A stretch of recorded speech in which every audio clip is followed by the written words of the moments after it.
Because you got powerful legs. How did you get the physique? Was it gym or how did you get the physique? I've always been. She's actually not got powerful legs.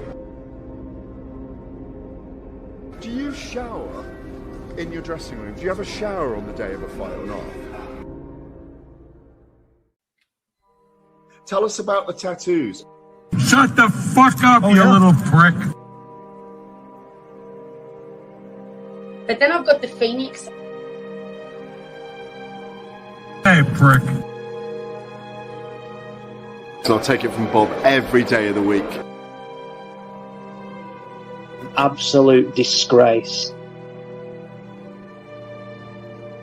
That's your knowing mind. Move him out of here, Darren. Ricky Hatton didn't go over for his fighter because he risked getting abducted and sold into sexual I never said that. Both have been rape victims. I'm not watching Frank Buglioni live on a Saturday night. You're out of your mind. Jesus Christ, get yourself a life. He's actually a priest. Yeah. It's because his brother John Fury eye gouged him. What have I told you all this time? He's going to end up sucked out, fucked out, looking for a handout. Boxing nutters messenger group. I'm gonna be the king. J-Pump. You know what I'm saying?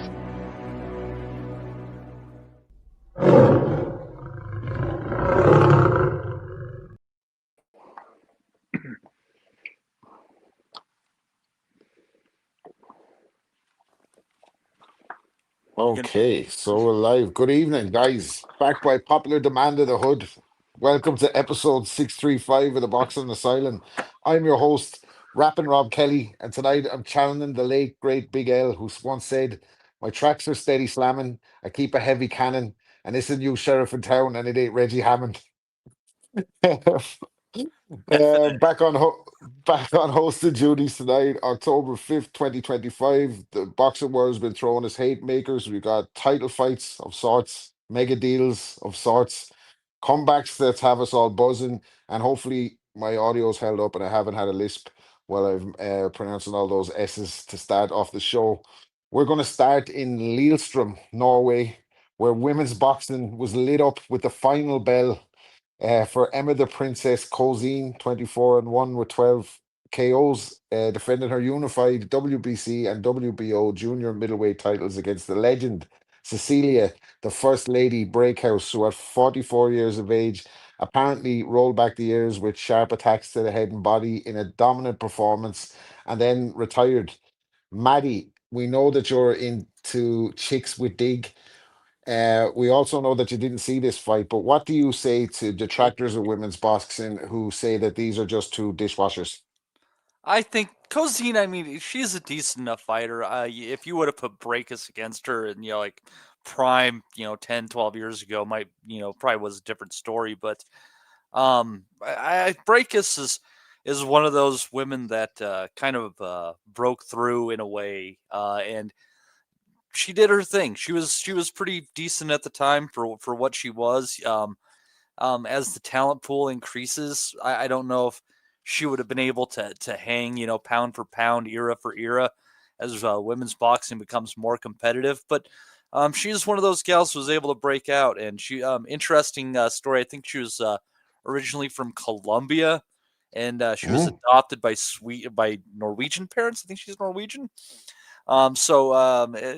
Interesting gal, and she's had a good career, and she's just kept chasing it the last few years with little success. She lost to McCaskill 2 times out, and that was kind of the beginning of the end, I guess you could see, because McCaskill was never really able to replicate that same success in her subsequent fights. Speaking of S's there, Rob.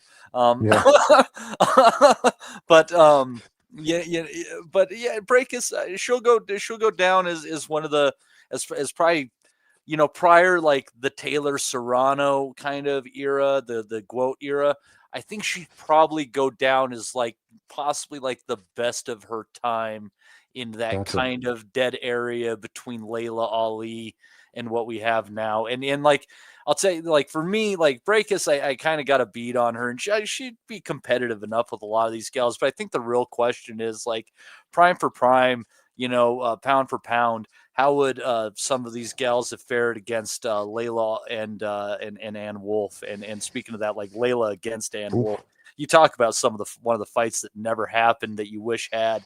Like that would have been a wicked banging fight, and it probably would have been one of the best fights in women's boxing history. Just it never happened, but that's the interesting thing for me. Like the pretty big gal as far as the weight classes go. So maybe can't say Taylor and Serrano.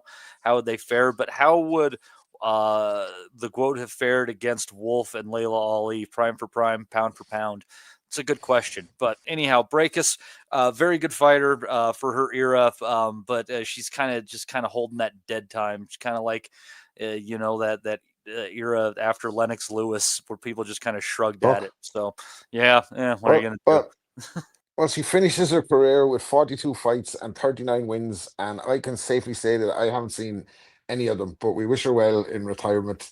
I was she'd just probably knock quoting, all of us out. I mean, she's got that going for her. speak for yourself. I started off the show with a quote from Big L, which of course had an interpolation of a quote from the movie 48 Hours, which was Eddie Murphy's breakout movie, a buddy cop movie. And to quote another line in that, Eddie Murphy says to Nick Nolte, where they're staked out in a Cadillac, he says, his character, of course, is Reggie Hammond. He says to Jack Cates, Nick Nolte, Jack, tell me a story. And Jack says, fuck you. And he says, that's one of my favorites. Days, I'm going to come to you to tell me a story now.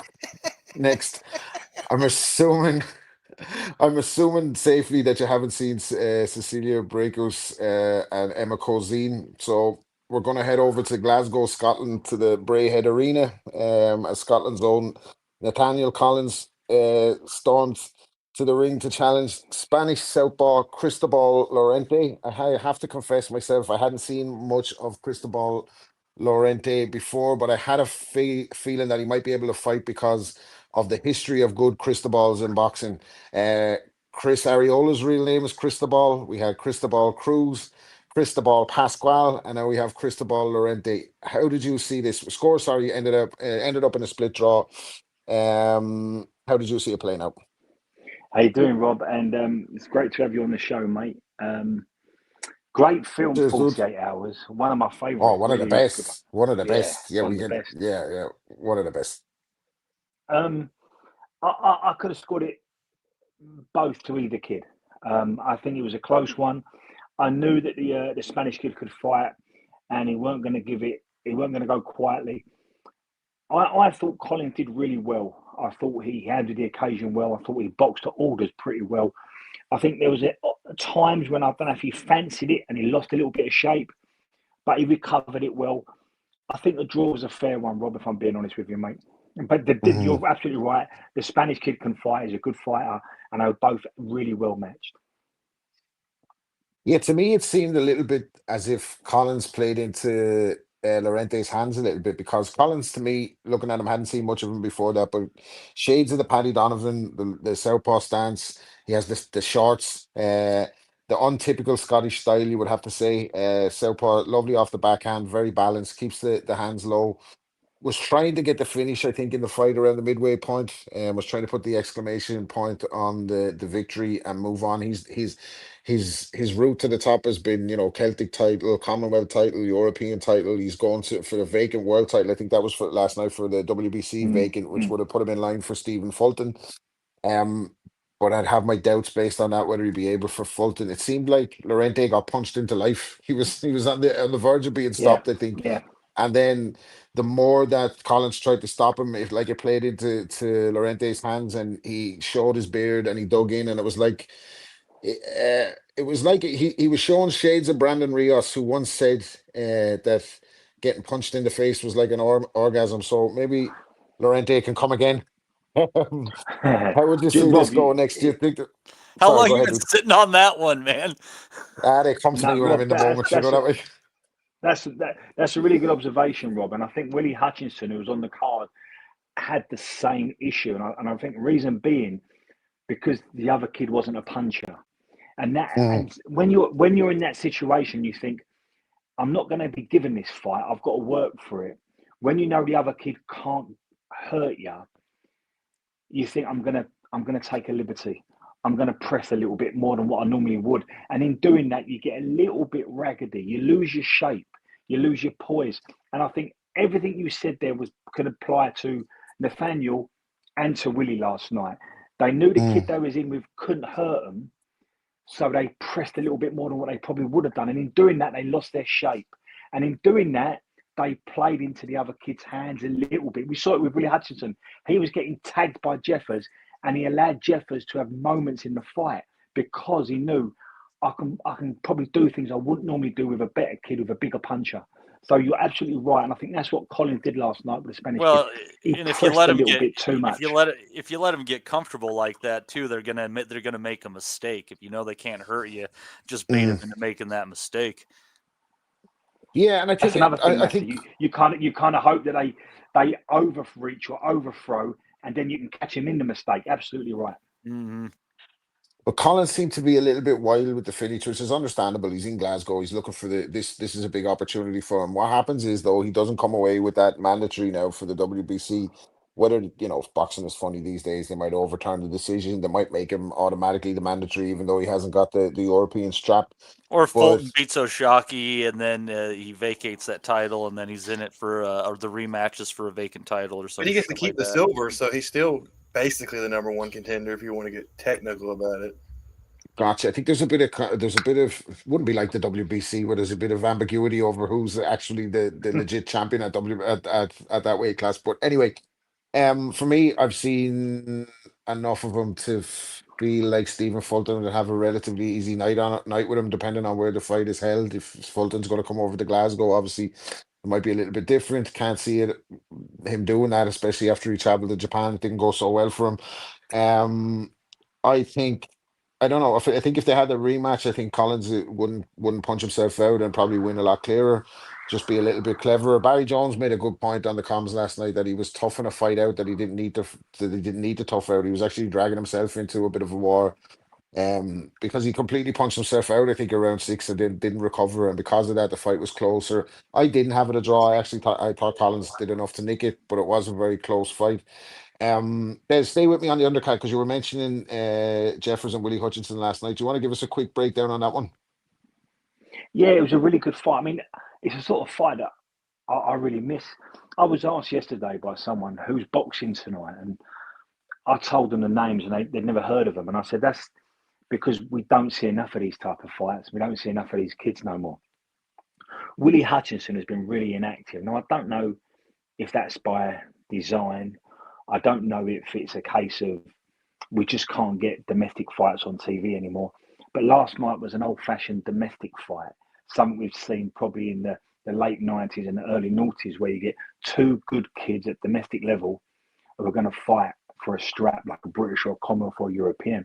And we should really see more of Willie Hutchinson because he's a talent. We should see him on TV 4 times a year minimum. Mark Jeffers played his part last night, but I think Willie was the money. Willie was the talented kid. And I think Willie always was in charge. And to come back on the point I made with Nathaniel Collins as well, I think Willie discovered early in, say, by round 3 or 4, I can probably take a liberty with Jeffers and he can't get to me like that. Now, Jeffers did have some success and he was landing really good shots, but primarily because Hutchinson put himself in that place. And to pick up the point Matty said, when Jeffers was throwing them shots, it opened him up as well for Willie's comebacks. It was a really good fight. I liked it. I thought Hutchinson's a talent. We don't quite know where domestic kids go in this climate with feast and famine, where you're waiting for the phone call to get the big one. But last night reminded me of the sort of fights that we've all grown up on in the last 25 years, when we used to get a staple of domestic fights on a Friday or a Saturday on Sky or on BT, on Box Nation, and we kept abreast of these kids. I think Yeah. Mark Jeffers has got somewhere to go. I think he's proven that he can live at good domestic level, and I think Willie Hutchinson, all that we've seen from him, the Spider result, the Boatsy fight last night, I think Willie's got something in him, and I think I could see Willie Hutchinson pressing for world titles, and if he gets the right opponent on the right night, Willie might even pinch one. But I think it was a really good performance last night. Two good kids. I really enjoyed it. It was a little bit of a throwback from what you used to seeing probably 10 years ago. It was a really good staple domestic fight between two good kids.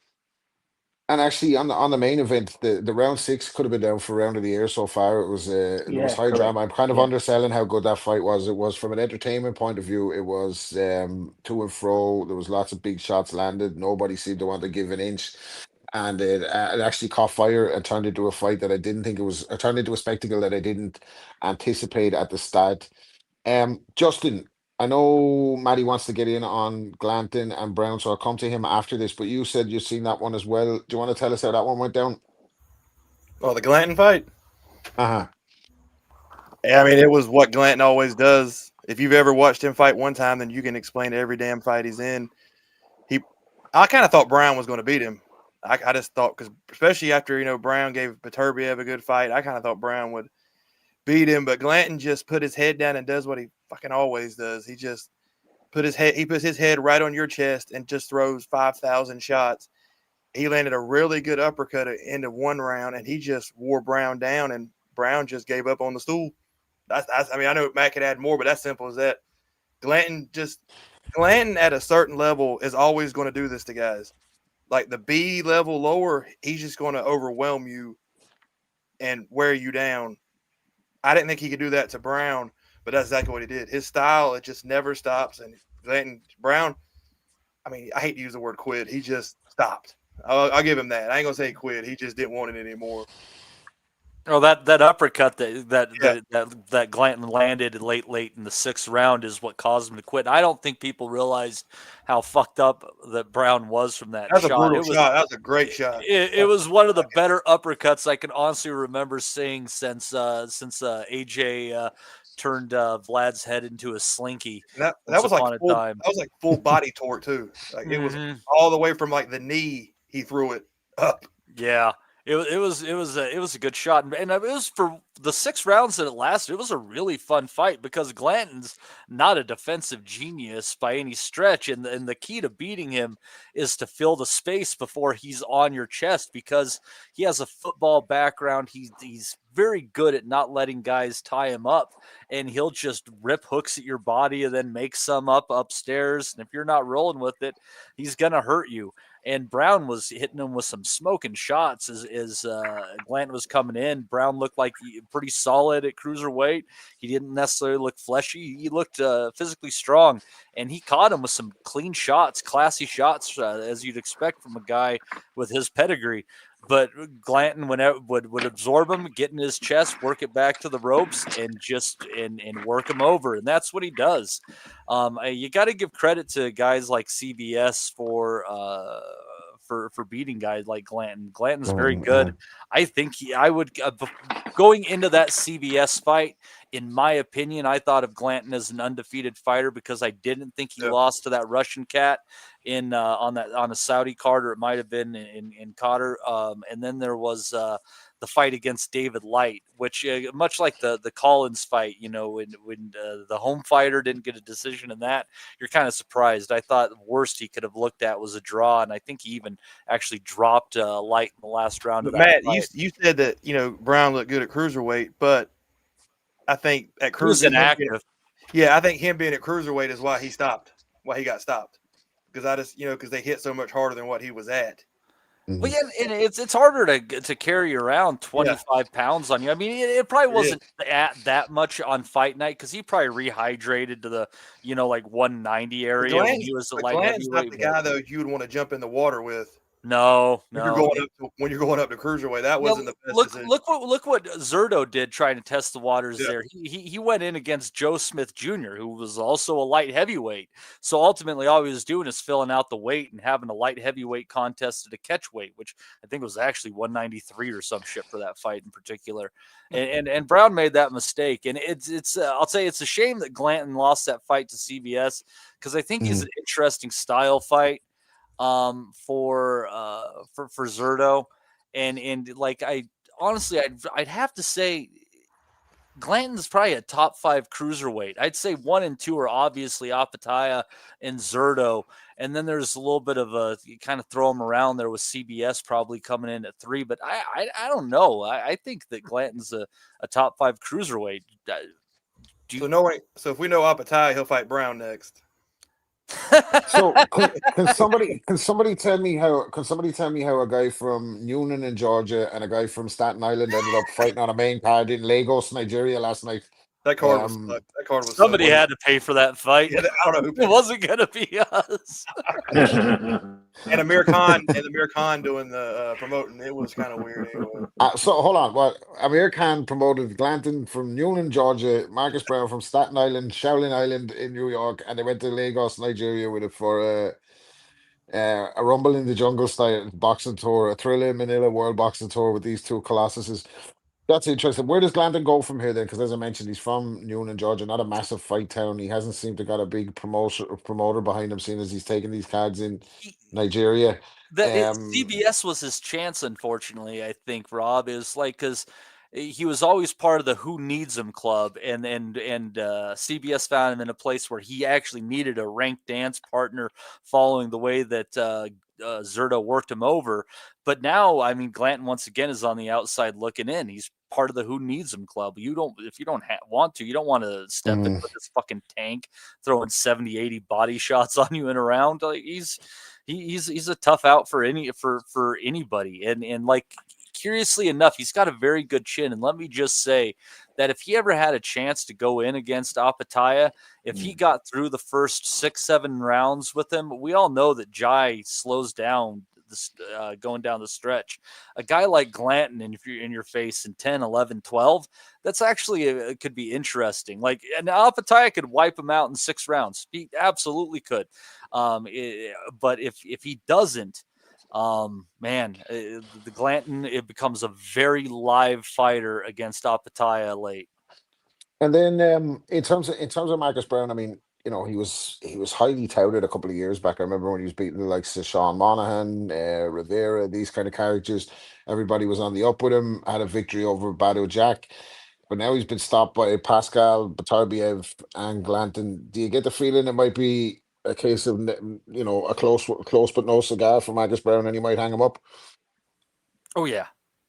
Where do you go from here? I don't think he can make 175 again. Like I say, look physically strong at the weight. So he would have been inactive. I think he was trying to find a quick way back into the picture, and he got pushed back. And I wouldn't be surprised if we don't see him again, or he might have to go the pro box route. Honestly, that's what Pro Box is built for, is you have no other options. We'll throw you in against somebody who's talented. If he still can make 175 again, and this, I hate to play host here a little bit, but to go into Pro Box, I mean, maybe he sets up with Najee Lopez on a Pro Box card. So, or maybe there's a guy who is looking to save the nation of Ireland, who has a BKB promotion that he could go and display his skills and talents on down the line. Maybe he pops over to McGregor's BKB and makes a shed load of money while getting his face broken into pieces, but we won't spend too much time on that.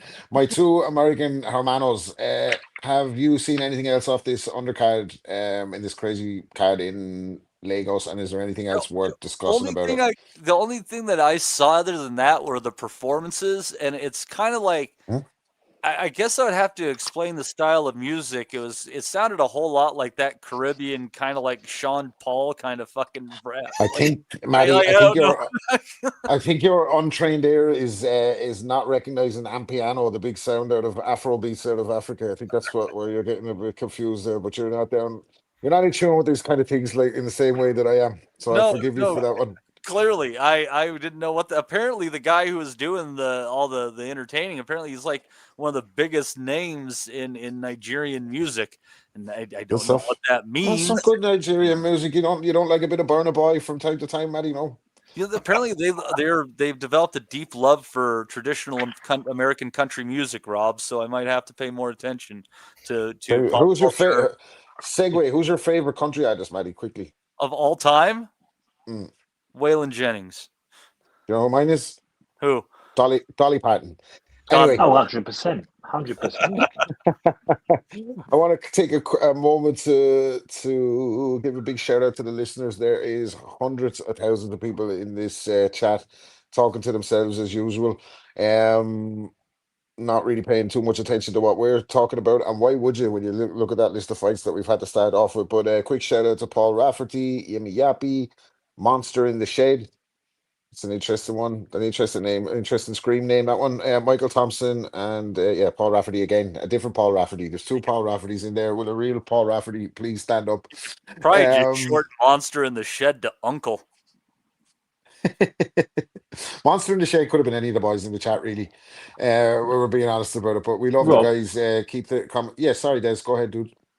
No, I'm just going to come back on the Glanton one. I think last night was a brilliant performance from Glanton. I think he took the fight to Marcus Browne. He kind of extinguished the ghost of Bilham Smith, and someone in this country has got his number. And I think rather than see Glanton looking upwards, I think he'll look downwards, and I think they'll bring him over for the likes of Jack Massey and Vidal Riley. We've seen how to beat Glanton, a la Bilham Smith, and I think the people behind Riley and the people behind Jack Massey are trying to push them kids. On the back of last night's performance from Glanton, I think they'll see him as a really good opponent down the line. So I think we'll see Glanton over here in future. Good shout.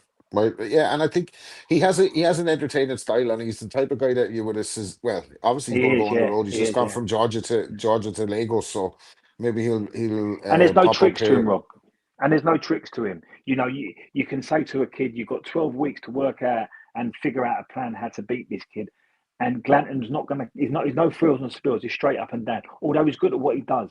But Bilham Smith's shown how to beat him. And I think certain promoters that are putting a lot of juice on the likes of Vidal Riley and Jack Massey will really fancy bringing him over. And I think on the back of last night, that's a really credible win if they can get it. It's no guarantee though, because last night he boxed well. Well, that's an interesting segue because this week, Saudi powerhouse Riyadh season sealed a game-changing sponsorship with UK promoter Boxer, fueling the BBC's Boxer return after 20 years. So they're kicking off on October 25th at the London's OVO Arena with Fraser Clark.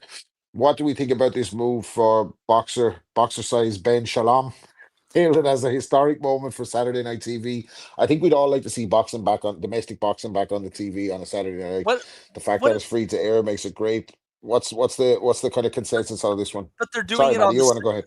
They're doing it on the same night of the Parker versus Wardley pay-per-view. I think that's a mistake. It's like not that there's not legs to this potential partnership, but if they're looking on getting it off on the right footing, they shouldn't be squaring off against, I guess, what is another big event by what they're assuming in their own minds over there in the UK and trying to split that audience.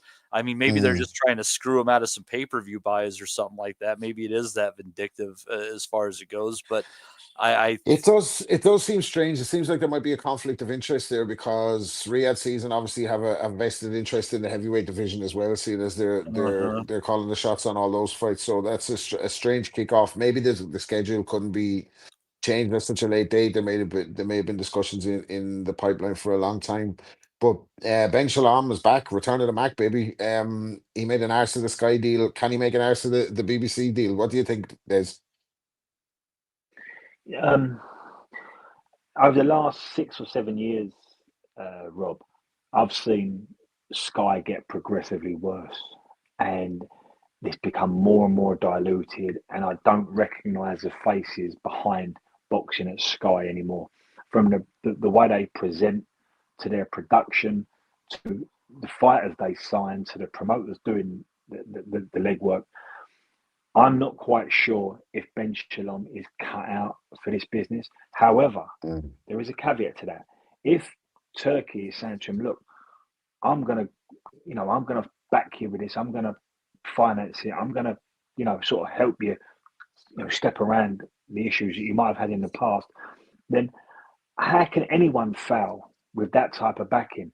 And if you've got terrestrial TV on your side, all you've got to do is make the right fights, and that involves signing the right fighters and having a nose for it. So the question is, does Ben Shalom have a nose for this?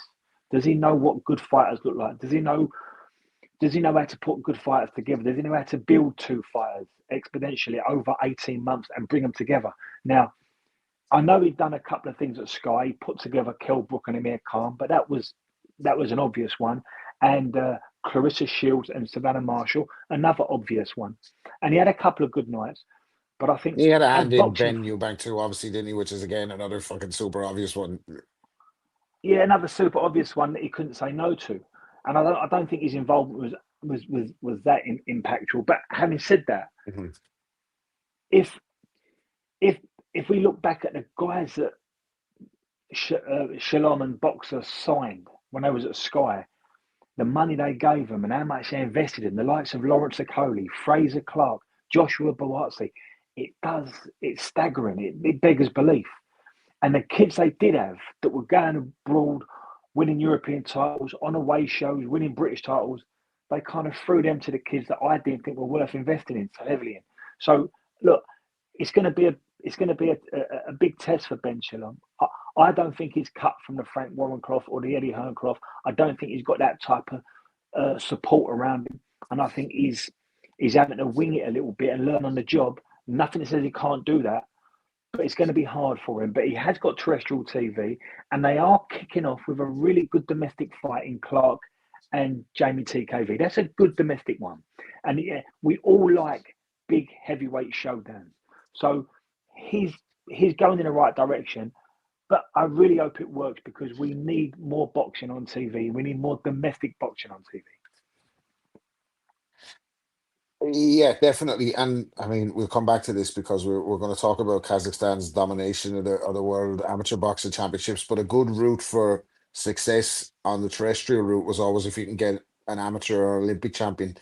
It seems like they may be drying up. So the talent pool for him to work with, I believe, is thin enough. He didn't have a strong roster. Boxer never really had a strong roster. They had whoever Eddie and Frank couldn't sign. When Eddie and Frank got on the gravy train early and started working together with Turkey, there didn't seem much left for Ben Shalom. So I don't have high hopes for this. Obviously, there can be accidental value, but I'm with you.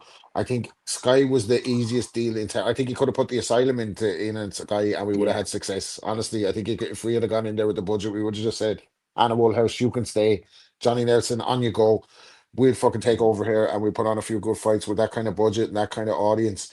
There were so many resources that Eddie used to, in fairness to Eddie, we gave Eddie pelters. He deserved most of it. But he was good at his job. He was good at selling fights. That seems to be the part that Ben Shalom has fallen down on.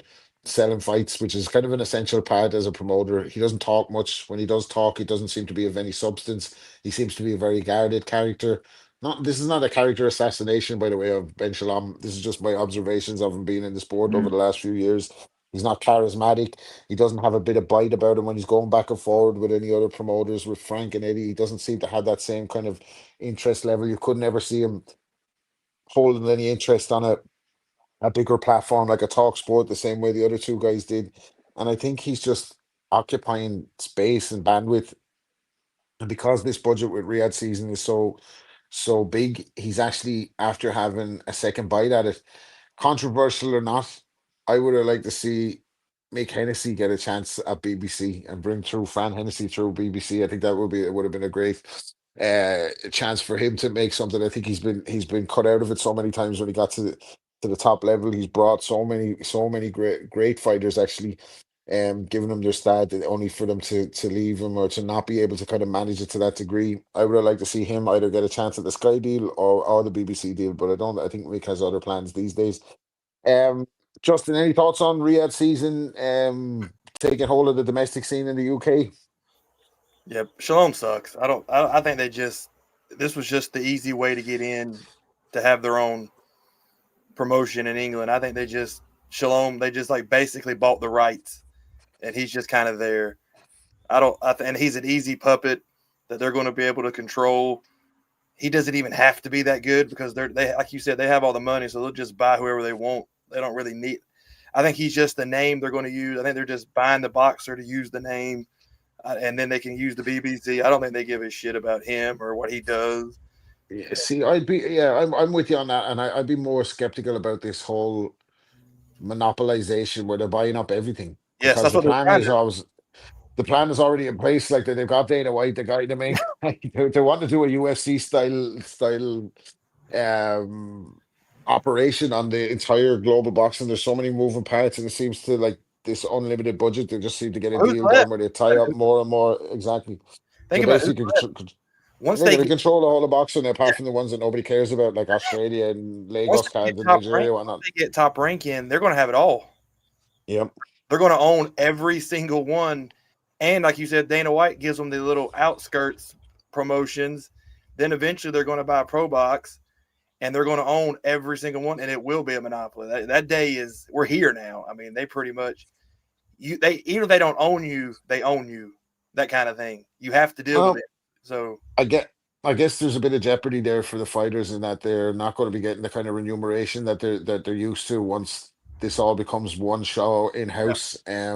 But as a plus side, we might have fights back on the telly every Saturday night, so I guess that's a good thing.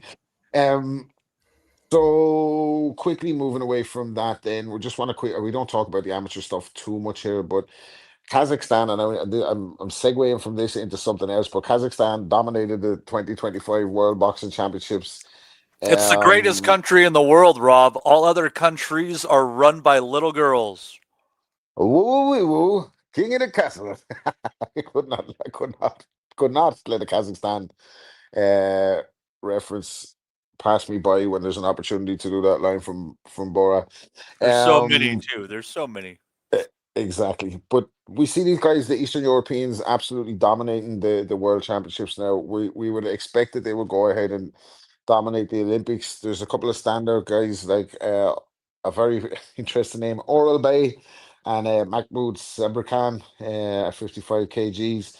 They're signaling pro futures. They're even after kind of outdoing the Uzbekistanis as well in the Central Asian showdown. So is there any Olympic dark horses from these days? I know you keep up with the amateur stuff a little bit more than the rest of us. Is there any kids to watch out for from Kazakhstan? Yeah, definitely. The one you just mentioned, the two you just mentioned, the welterweight and the super heavyweight, Oral Bay. That's not his first title he's won, and he's been making an awful lot of waves in the Asian Games and various multinations he's been going to. But we've got to be clear here. Amateur boxing really has shifted along now. So if you go back to when we were growing up, it was about the Americans and the Cubans, and they had their own little face-off, and it was all about the 76, the 80, the 84, the 88, the 96, all them squads, and it was all about the Americans and the Cubans, and you say a sprinkling of Eastern Europeans. Since the Iron Curtain came down and the former Soviet Union became 12 countries, and it kind of just flooded the amateur market with so many brilliant kids, we've seen the Cubans really struggle to stay in number one spot. And the Americans, and Justin and Matty could probably speak on this a lot more eloquently than what I can, but when you consider, you get a college scholarship if you play NFL, you get a college scholarship if you play basketball, you get a college scholarship if you do track and field, you don't get nothing for boxing. And it's the hardest of the lot. Get a fucking concussion. Yeah, so when you throw that into the pot, it's a big swing. We're not getting enough Americans anymore boxing. So, on top of the USSR breaking up and creating so many good fighters, we've not got the pool we used to have. Now, that shifted over to Asia, where Kazakhstan have won the most golds, Uzbekistan have won the medals, and in third place is India with groundbreaking numbers. So maybe amateur boxing has shifted. And what was said to me 20 years ago, when Asia get their act together, there won't be nothing to touch him regarding sport. Whatever they put their mind to, they will achieve it purely because they have so many numbers. And what we're seeing in a smaller countries like Kazakhstan and Uzbekistan, we're seeing groundbreaking things. Am I right in saying that every final of these worlds was contested between the Kazakh and the Uzbek? Every single final. Yeah. Yeah, that's 57 medals phenomenal. were We've never contested seen by this. the kids. We've never seen that before. We've never seen this before. But they're giving these guys like $1 million a year to live off of. I mean, that's crazy. I could do that. Yeah, so the money is ridiculous how much these guys are getting. So that's why they stay amateur, and that's why in a country like that, where there's not a ton of other sports, they're going to draw their attention. Boxing is the top sport in some of these countries. That and like wrestling. So of course the best athletes are going to stay, and you're going to get paid outrageous money. So that's why they're so good at it. They pay for it. Well, that's interesting. And also, to say, Justin, actually, because Justin, sorry, Rob, I want to just make the point to hear before you hear what I say. No, go ahead, dude. You have to factor in as well, lads. There is the cultural identity in these countries where kids at a very young age get sort of pathwayed, and by the time they're adults, this is what they do. We've seen it before, right? Even in the pros, some of these top Russians that come into the pros, they move the needle. Their culture is so different from, say, that of a Brit or an American or a Cuban or a West Indian or an African kid.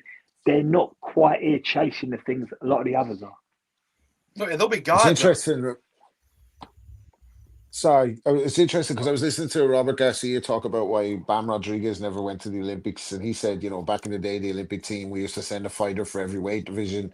Now it's not guaranteed that we're going to send a fighter in every weight division. It only happens once every 4 years, and you got to be that one, and you're leaving so much bread on the table to invest in becoming an Olympian when it doesn't have the same kind of currency that it had.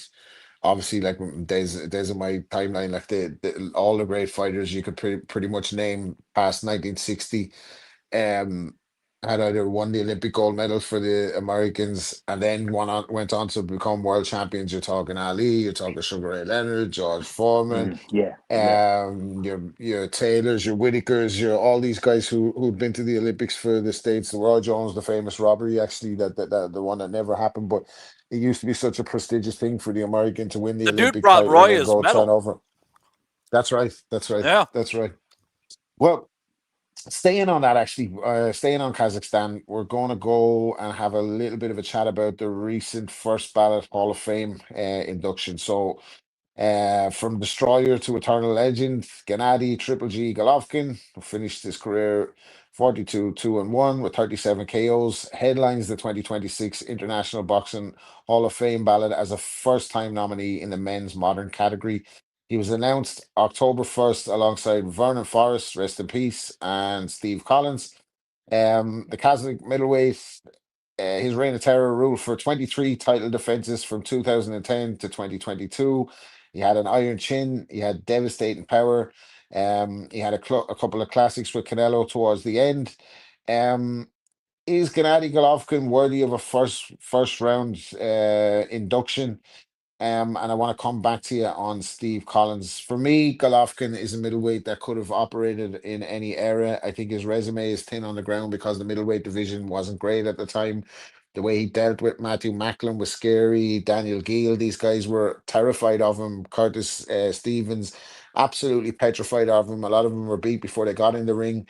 But on his day and in his prime, he was a very, very difficult guy to beat, and he would have given anybody fits. And I'm not as quick to completely dismiss him against any of the great middleweights as certain people are in hindsight. Once you see him getting beat by Canelo kind of towards the end, it's easy to dismiss him. Canelo waited him out, I think, and obviously went to the doctor before their first fight and still lost. I think the big pity about Golovkin, I don't think he'd be that upset whether he gets inducted into the Hall of Fame or not. But I think the big pity for Golovkin is that he never had his moment in the first fight with Canelo, which is a fight I thought he clearly won and got hosed in. But where do we see Gennady Golovkin in terms of legacy as an all-time great middleweight? I will go to Maddie on this one first. Probably thinking top 15, maybe higher. Yeah, I think 'Cause that's a fair assessment. I'm trying to think, just like off the top of my head, like who's like clearly above him. Just obviously is, and that would be Monzon, Hagler, Robinson, obviously. Um, uh, would you put Leonard's accomplishments at middleweight up there? I mean, I don't know. Like, I Oh, mean, yeah, I think he only had beating, one fight at 60, and then went up to 68 for the Lalonde super middle and light heavyweight yeah, heist. Yeah, and then when Get- the rest of his career, I came back think down. It wasn't. Yeah. he was 154. I think when what's his bucket was it? Terry Norris knocked him Terry out. Norris. Yeah. Oh yeah. I'll actually for the panel some night. I'll pull out the headline. I have the newspaper headline somewhere saved of that in the scrapbook when Terry Norris beat Sugar Ray Leonard. It Oh was no shit. a weird, yeah, it was a weird child, but it's all paying off now. But anyone who laughed back then, I bet they've got a fucking different look on their face when they hear I'm hosting episode 635 of the Boxing Asylum. That really fucking showed them. But here's one for you, Matty. In terms of Golovkin, I hear what you're saying in terms of his ranking, but yeah, when I Roy look at B-Hop over him. So I mean, we're at like 5 right now, obviously. So, but yeah, and you 15, could go to, there's fighters that, but out of all those fighters that you say, I don't see any of them having a real easy night against them. And I'm talking about great middleweights of the past, like Michael Nunn, James Toney. I don't yeah. see anyone having an easy night with Golovkin. Prime for prime, Golovkin's jab is going to do a whole lot to kind of hold Roy Jones in place. It's at his best, that was a hell of a tool. I mean, and I think a lot of his stoppages, I mean, that right hand was obviously vicious, but I think he oftentimes just beat the shit out of people with his jab and kind of beat him into submission with it. He had such big forearms. He did a lot of that Russian kettlebell twisting on the forearms. Apparently, every day he was just twisting kettlebells, building up his power. And he had excellent feet for putting you in danger. He was like a shark who smelled blood.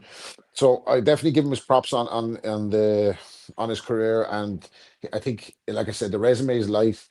He was levels above the competition he was facing at the time, and he was rightfully dispatching of him. You know, he was I rightfully think dispatching him. Sorry, go ahead. I was just who gives him absolute fits and probably actually beats him cleanly would probably be Tony. Oh yeah, like fit, freaking ready to fight James Toney. I think Tony beats Golovkin and beats him handily. Like that's one guy when I think like style wise, I'm like I think he would give him fucking all sorts of trouble. Well, I think if you look at what Tony did with Girov up the weight, so Girov had that Eastern European style, and it was a close fight. I think with Tony was turning him. And now, granted, he's not in his prime at that stage. He's gone up to fat cruiserweight. Slurpee drinking, Slurpee cup having James Toney. He was, but the way he turned him, I think that would have given Golovkin major problems. Days, where do you see Golovkin lining up in? I guess in the middleweight pantheon. Well, middleweight can sometimes be a tricky one because it's the 47s. It's too big for the 47, the brilliant 47s, and it's too small for the light heavies. And we kind of have sometimes you can have a lull period where you have an outstanding fighter that knocks up 10, 12, 15 defenses, and we've seen that. We've seen Marvin Hagler go on a brilliant run over nearly 10 years. We saw Calzaghe, albeit at super middle. We've seen Bernard Hopkins do it. I think, in answer to your question, Rob, Triple G is a Hall of Famer first ballot because our eyes don't lie to us. We know what we're looking at. This guy was an outstanding amateur, and as a pro, I think he moved the needle. And I'll tell you why I say that, because although he didn't have the Hagler and Hearns and the Hagler and Leonard debacles, although he wasn't part of that brilliant five of Hopkins and Nunn and Toney and Jones and McCullum, and although he wasn't around to fight the brilliant Tony Zales and Ray Robinsons and Monzons, I think he's in them conversations. And I think when we watched Triple G fight, it was an event. We knew how exciting he was. We knew how good he was. And of all the ones we talk about, it's very hard to envisage anyone beating a prime Tony, a prime Jones, a prime McCullum, because they were so elite. But I think Triple G's in that conversation. I think he gives all of them a hard night. He's a handful for all of them. But I think the one I'd liken him to most is Tony Zhao, a real hard puncher, a man of steel, granite gin. And I think he was subtle in his movement. And I think Triple G belongs with all them brilliant middleweights we've spoken about. So in answer to your question, first ballot Hall of Famer, 100%. Now, I would agree with that. And I want to stay with you on this one, Des, just before I go back over to Justin, because seeing as we're talking Hall of Famers, also on the list was Vernon Forrest. I'll come back to Maddie and Justin on that one, but as well as that, Steve Collins is there. Now, Steve Collins is there. It's obviously, I don't think, a first ballot because Steve Collins has been retired way longer than 5 years. But Steve Collins is there while Sambu Kalambe is not there. And Kalambe beat a lot of the guys around there that Collins didn't have success against. Collins lost to Reggie Johnson. He lost to Mike McCallum, which is no shame in that. He had a couple of bites out of that middleweight and it didn't work out. And then eventually he moved up, and I think he got, and being totally unbiased, I'm Irish, obviously I rooted for Collins when he was fighting, but I feel like he got a version of Eubank that was a little bit damaged and gun shy in Mill Street. He'd obviously psyched him out that night, which was a great night and an epic night for Irish sport. Didn't he move straight up to fight to cruiserweight and fought Thompson after that too? Eubank did after the rematch. He did, yeah. They fought each other twice. Eubank, so Collins won those both, and then he got Ben, who had already been in with McClellan at this stage, and I think Ben didn't last long. So I think Collins's biggest wins came against guys when he got him at the right time. Does he deserve to be in there over Sambu Kalambe? I don't think he deserves to be in there, no. And that's a bit harsh because I don't like saying brilliant fighters, good fighters, guys that done so much for British boxing and done so much in the game. But I think we have to have a cut-off point. I don't think Steve Collins is a Hall of Fame boxer, but he's a very good fighter. And he was someone that domestically for us moved the needle. But I don't think he's got enough Hall of Fame wins. I don't think he got his biggest wins I don't think he got them at their peak. So, for example, I don't think Nigel Benn's in the Hall of Fame, is he? I think he's been nominated, but I don't think he got in. Now, Nigel won a title in America. He won a title in Italy. He's a two-weight world champion. He's got a draw with Eubank, and he's got a win over McClellan. I think Nigel Benn's got a better shot than Steve Collins, if I'm honest. I don't think Nigel Benn should be in the Hall of Fame because I don't think they've got enough Hall of Fame world-class wins. Now, just to sort of circumnavigate around a bit, people say that Barry McGuigan's in the Hall of Fame because of the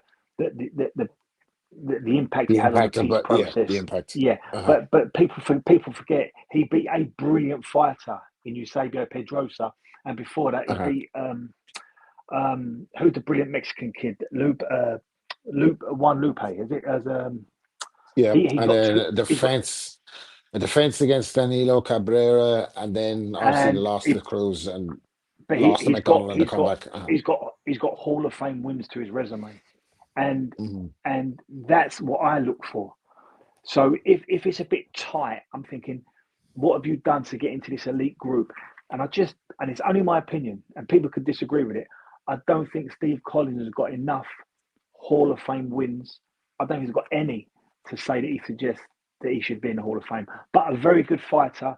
Domestically, he moved the needle. And I know loads of people that trained with Steve, and they can't speak high enough of him. He was a monster, but just not for me. I agree with you on that. I think he had a crack at it in America. It reminds me of a conversation I had with Manny Stewart years ago, and he was talking about Bernard Dunn, and he was saying, look, Bernard was headlining the fight, obviously, one of the fights in the 3 Arena, and Andy was on the undercard, and he was like, look, Bernard is fighting in Dublin because he has to, and Andy's fighting in Ireland because he can.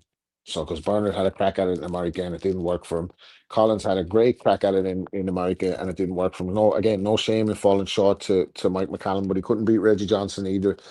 And then came back to the UK at 68, fought for the WBO title, which at the time wasn't as prestigious, by the way. Those guys definitely helped the WBO become what it was down the line. Nigel Benn, Chris Eubank, Steve Collins, Joe Calzaghe later. That WBO title gained more prestige when it was in domestic hands. because there was a time where the boxing writers and magazines didn't even recognize the WBO world title, and that was within that time. Nas was another one who helped pump up the WBO's status. Obviously, they're recognized now we're down the line, but you have to look back in hindsight as well. Maddie, I want to come to you on the career of Vernon Forrest. I know you're a big Forrest fan. Not talking about Brian Clough, by the way. We're talking about Vernon Forrest. You're a big Vernon Forrest fan. Do you see him as a Hall of Fame fighter, or do you just want to sum up his career? Here's the tough thing about Vernon Forrest and his Hall of Fame credentials is if you really think about it and go through his career and consider that he was like 31 years old when he fought Shane Mosley, Vernon Forrest was essentially the most avoided fighter in boxing for about a half a decade, late 90s into the early 2000s. You look at his record up until Shane Mosley, and really the only recognizable name on there for anyone who like really paid attention to late 90s boxing or has gone back to that era would be Vince Phillips. Before he beat Mosley, and then following Mosley, he ran into this what you thought was a black swan event, and he lost to Mayorga, and then he went ahead and lost again to Mayorga, unfortunately, in a very just a difficult style match for him. Underrated win against Picarillo. The fight with Corte was close. A lot of people thought he lost it. But Vernon Forrest, the problem for him was the fact that, and then he split the fights with Moore at the end, but he was just so heavily avoided when he was in his absolute athletic prime. And when you consider the fact that when he fought Shane Mosley, by like all considerations of, athleticism and the body breaking down and stuff like that, like he was probably like at the very tail end of his peak starting to decline. The guy that people would have fought 5 years before that was of an absolute freaking beast. And there's a reason he was avoided.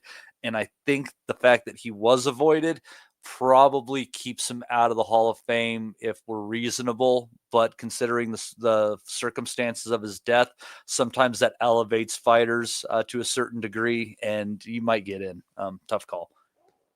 Yeah, I think these things are kind of becoming more diluted over the years with the so many titles, so many fighters, so many promotion networks, so much kind of diversion in boxing. Justin, would you agree with that? If this Riyadh thing ends up with the monopoly, that these kind of things are going to be a little bit clearer going forward, pound for pound lists, Hall of Fame inductions, when there's one belt in each weight division, these things are probably easier to decide. What did you think of Vernon Forrest's career? Do you think he's a Hall of Fame fighter? Well, your first question, I agree with you. I think if it'll be more clear because they have to fight each other. They got no choice. There's no, you can't avoid somebody if there's only like one guy promoting. So I agree with you on that one. But I think Matt summed it up. Forrest there was no meat on the bone with his career until Mosley. So him beating Mosley twice is 90% of the reason he's in the Hall of Fame, because those are his biggest wins. There's not a lot on his resume besides Mosley.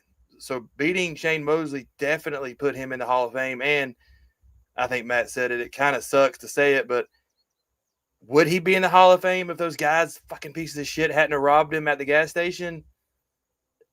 I mean, that's a question you can ask. I know it sounds bad, but it's a question you can ask. And I was a huge Vernon Forrest fan. He was a different kind of style because how long his arms were, and he was so awkward. And at times he wasn't pretty to watch. He wasn't like the smoothest fluid at times, but he was just. But after he beat Mosley, his career, it wasn't a great career after he beat Mosley, because like you said, you got 2 losses to Mayorga, then you got a loss to fucking Sergio Mora. That to me hurts his Hall of Fame credentials as well, because it's that's not unforgivable when you hear Mora's commentary as well. That makes it extra bad. So I think of this as a bit of a romantic induction posthumously for Vernon Forrest, who was a great fighter who probably didn't deserve Hall of Fame status, but an entertaining guy on his night, and who knows what could have happened to him. Obviously, rest in peace, Vernon Forrest. Nobody wants to hear about something like that happening to a great fighter. Would have been Fitz for Floyd, prime. Fucking Fitz. Actually, do you know what, Matty? You're raising a really good point there, because Um, Floyd didn't really have too many opponents that were way taller than him. The one that immediately springs to mind and he dealt with quite easily was Corrales. A lot of people at that time, by the way, when that fight was made, favored Corrales to beat Floyd just off the size. But there's talk Floyd didn't really want to fight Paul Williams, who would have come down from 54 to 47, happily to fight him. Vernon Forrest, yeah, you would have thought it would have been a style nightmare. And that's part of the reason that I always thought there's so much talk about Floyd. He did most of it himself, as Ricky Hatton used to say about him. He did most of the bigging up of his own legacy himself, all that TBE and all that stuff. That's all self-made by Floyd Mayweather, called himself the greatest ever. Nobody else really was calling Floyd the greatest of all time, although they were acknowledging his greatness. Not many of them would have had him above Roy Jones in the pound for pound list when the two of them were still active. But one of the reasons I thought he would have lost, I think there's fighters he would have beaten, obviously, clearly from previous eras.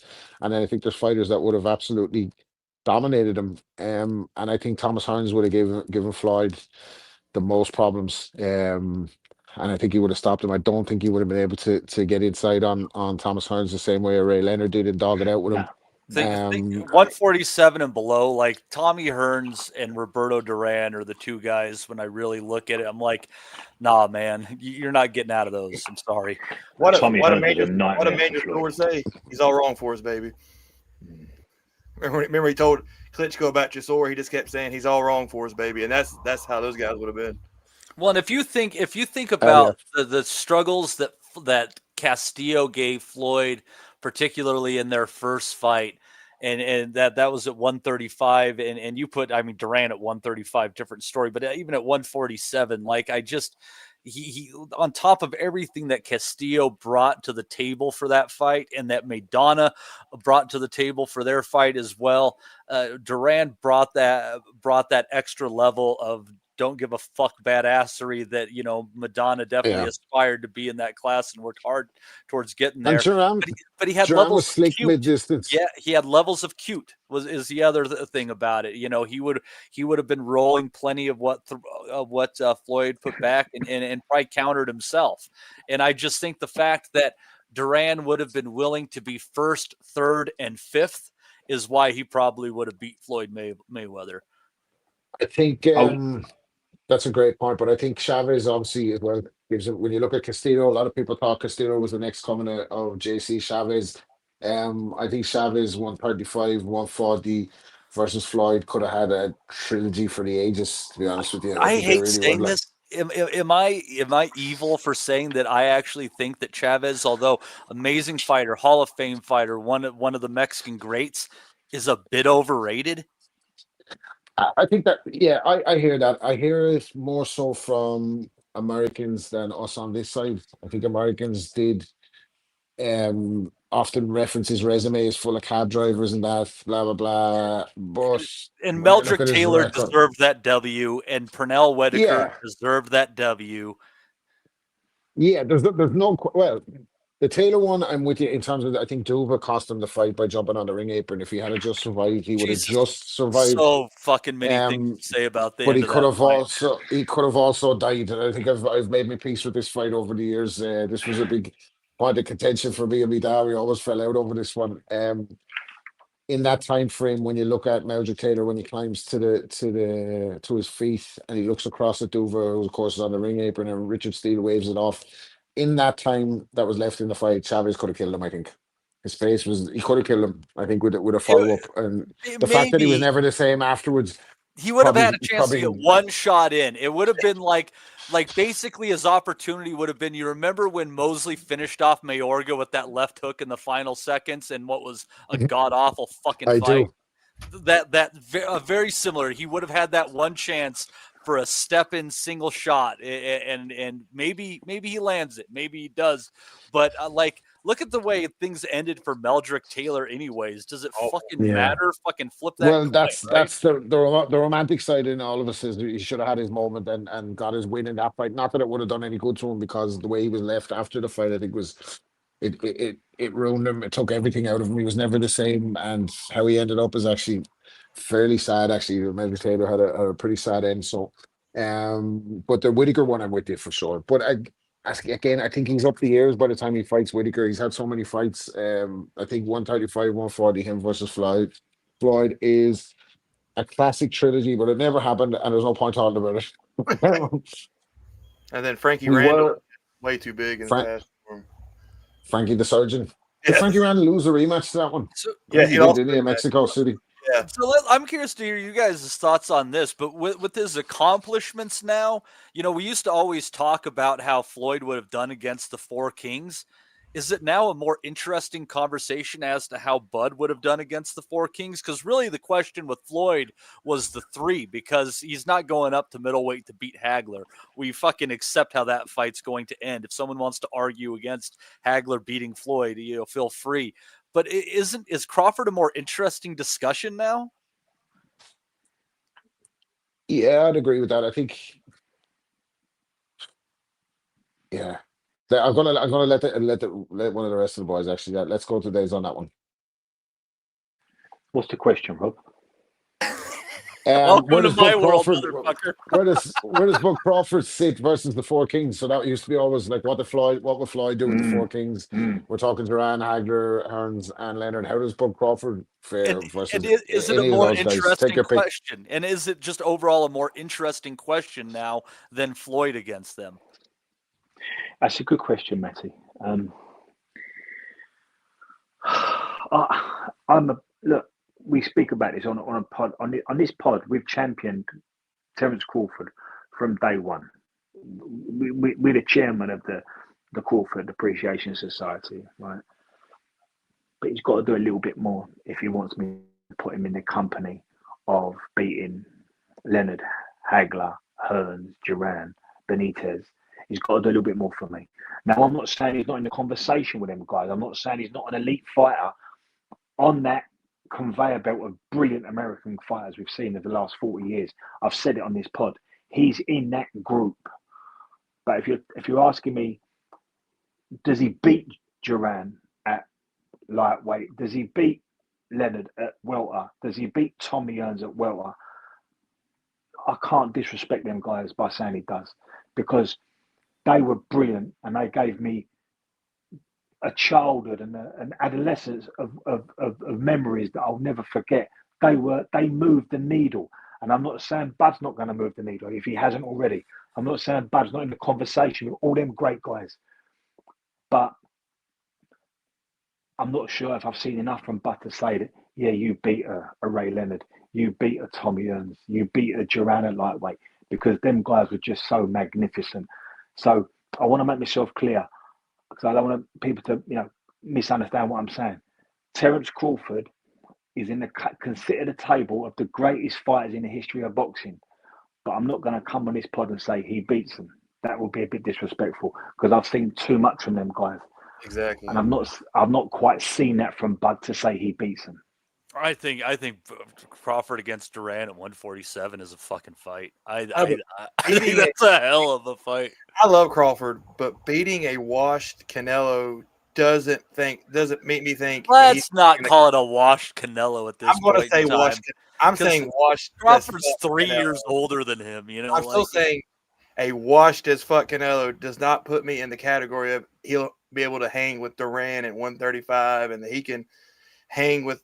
I love Bud, but I don't put him beating those guys, any of the three. But here's the thing about it, though. Like, if you look at, consider also the fact, going back to Vernon Forrest being heavily avoided, so was Bud Crawford for an incredible portion of his career. And he essentially went and he cleaned out a couple of divisions ultimately before going to welterweight and kind of being avoided a bit there. His only the only reason he got a title is because Jeff Horn got that decision over Pacquiao, which opened the door for him. But if you go through a lot of these guys' resumes, like, other than each other a lot of the time, there was there's good names and you look back, you're like, oh yeah, they're solid fighters, this, that, or the other thing. But I always make the argument, and I don't have a name to throw out in comparison though, but there is somebody on the resume of your Durans, Hagler, Hearns, Leonards that is equivalent to a Yuri Orkis Gamboa type. There's an equivalent to a Victor Postol type, who, even though they might not be known by everyone, us, the boxing fans, look at them like, yeah, they were very capable, this, that, and the other, right? And that's the problem with the way that we often look in the rear view at things is we romanticize it so much. And the way we romanticize the past keeps us from appreciating what the present was too. Like, yeah, Terrence Crawford's record is not that deep.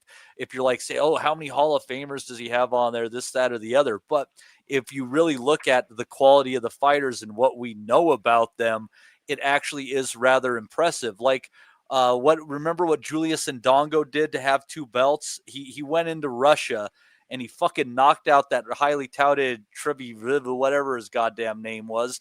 And then he went to Scotland and he beat Ricky Burns. And Terrence Crawford fucking obliterated him in 3 fucking rounds, and he never had a meaningful win since. And that's the thing about it. Like, you're talking about a guy who just who the talent gap was so obviously huge between him and the rest of it. And not only did he get wins, this motherfucker took souls. Yeah. And you know, to add to that, I know we've been Terence Crawford heavy over the last couple of weeks, but there hasn't been anything else going on, and it's been the biggest fight in the world, and we're trying to do our part to give Bud Crawford his rightful props when everybody else seems to just ignore the guy. Like, but I haven't seen Crawford in danger of losing any of the fights he's been in danger of losing them, and I think that's a big indicator as to how he would have got on. I'm not going to say he has never had a beat Ray split Leonard or a majority decision on his record. He's either knocked out his opponents or won by unanimous decision every single fight. The only tricky night he really had, I think Postol was giving him a little bit of problems. Kavaliauskas was giving him different problems. What's his name? Madrimov. I think Madrimov was his most difficult fight. Yeah, and Madrimov's the most difficult one. And what's his name? Benavidez, his little brother, was giving him some problems for us. Porter was making it tough. But at the same time, I think Bomac overhyped that, didn't he, by telling him he was behind, and then he went out and knocked him out. I think he was never in danger of losing that one. Like, he was actually, I thought he was up on always 2 in of the front, 3 cards on that one. Yeah, I had him up. Yeah. So, but having said that, so I'm not saying he beats any of the 4 kings, but you know, we've seen Roberto Duran lose to Kirk Lang on the night, depending on the night or the time it is. But prime for prime, he's in the fight with all of them. He's in a fight with Ray Leonard. He's in a fight with Roberto Duran. He's in a fight with Thomas Hearns, and I believe he will be in a fight. I think, and as well on the Marvin Hagler comparison, beat Rand Barkley, Rob. I mean, that's probably. In my opinion. Barkley was a tough. Barkley was a tough guy. I was only looking at the fight where he knocked out Hearns in the 3rd round. The biggest upset in 1988. That was. And he took heavy punishment off James Toney that night when Toney put the clinic on him. And I know Ben beat him, but Ben did hit him twice on the ground in that fight as well, by the way. He hit him on the deck a couple of times on route to winning that one. So Bagley was a tough old yoke. It's hard to know. Like, it's hard to know. We're going back and we're comparing eras now and fighters from different eras. But what I'm saying is I haven't seen Crawford in danger of losing a fight. So that, for me, on the eye test, puts him in the fight with any of those guys at any stage. Whether he beats him or not is irrelevant, but he belongs to be in the mix with them, if that makes sense. Yeah, it does. And speaking of Bud Crawford and fighters from years gone by and great eras, one of them who's still active, and we've talked about this briefly in the last couple of weeks, is the great Manny Pacquiao. So the only people who have more world titles at different weights currently than Bud Crawford, Bud holds 5. There's plenty of fighters. Thomas Hearns won 4, I think. Sugar Ray Leonard won 5 at different weights. Oscar De La Hoya won 6. Manny Pacquiao has 8 world titles at different weights. So boxing's timeless icon Manny Pacquiao, 62-8-3 with 39 KOs, is back at 46, and I think they finalized this week. They're looking at January 2026 for the welterweight title clash against WBA champ Rolly Romero in Las Vegas, one of Maddie's favorite places. Maddie, how do you see this one playing out? First off, Rob, I want to make the argument here that Pacquiao and Leonard both deserve to have one weight class removed off of Taken their off. Yeah. accomplishments. Yeah. Like the Leonard's was the whole greatest heist of all time. That was that was a very, very, very clever which business what'd you move say? from Sugar. The Leonard's was the Lalonde? greatest. Yeah, it was a heist, Yeah. like, because Lalonde was 68. They had the 75 and 68 title on the line at the same night. It was bizarre. And as far as Pacquiao, it's the Margarito fight. It was for a vacant title at a weight class where Margarito it did not have very much success. He was coming off of a loss, and it was at a catch weight of 150 pounds. I'm not giving Manny Pacquiao a junior welterweight title. Fuck off. Yeah. Um, Yeah, I'm with you. I'm with you on that one. And I remember Leonard only did that in a move, and it was very Floyd-esque. Actually, Leonard had some bit of Leonard had a mean streak to him that doesn't get really spoken about. When we see this version of Ray Leonard going on the PR tour and he's smiling at everybody, but he had a bit of a nasty streak to him. He did that pull-up publicity stunt on Marvin Hagler years ago, where he thought he was announcing in a fight and then announced his retirement. But the reason that Leonard went for the two titles on the same night is that he had three world titles in different weights. Tommy Hearns had just become the first man ever to win four world titles in different weights by beating Juan Domingo Rodan. And then Leonard said, fuck that, well, let me get five. I'm going to go up and fight on that 68. Very entertaining fight, by the way. If anybody wants to, they've never seen that fight before, you want to look at Ray Leonard, you get a bit of everything. His skills were diminishing. He was fighting a bigger guy. He got dropped. And then he showed what a finisher he was when he had Donny Lalonde hard absolutely put the beats on him. But sorry, Matty, I'm going around the houses, so I need to come back to you. You have me thinking about it. It's like funny when I was thinking about it. Like some people like have criticized Bud because he can throw his punches a little wide when he gets in a combination. But I was thinking about it. I'm like, yeah, a lot of people say it, but Leonard did that too. That was something that he absolutely did, was opening up with hooks with both hands, as people should well remember if they've watched Ray Leonard finish anybody. So it's funny, like there's some similarities between those cats for sure, Rob. There really are. It can go back to you're still riding that fucking high, and it's great that we're talking about like that we have historic shit to talk about again because it's been a while. But Pacquiao and Romero, man, it's an interesting fight.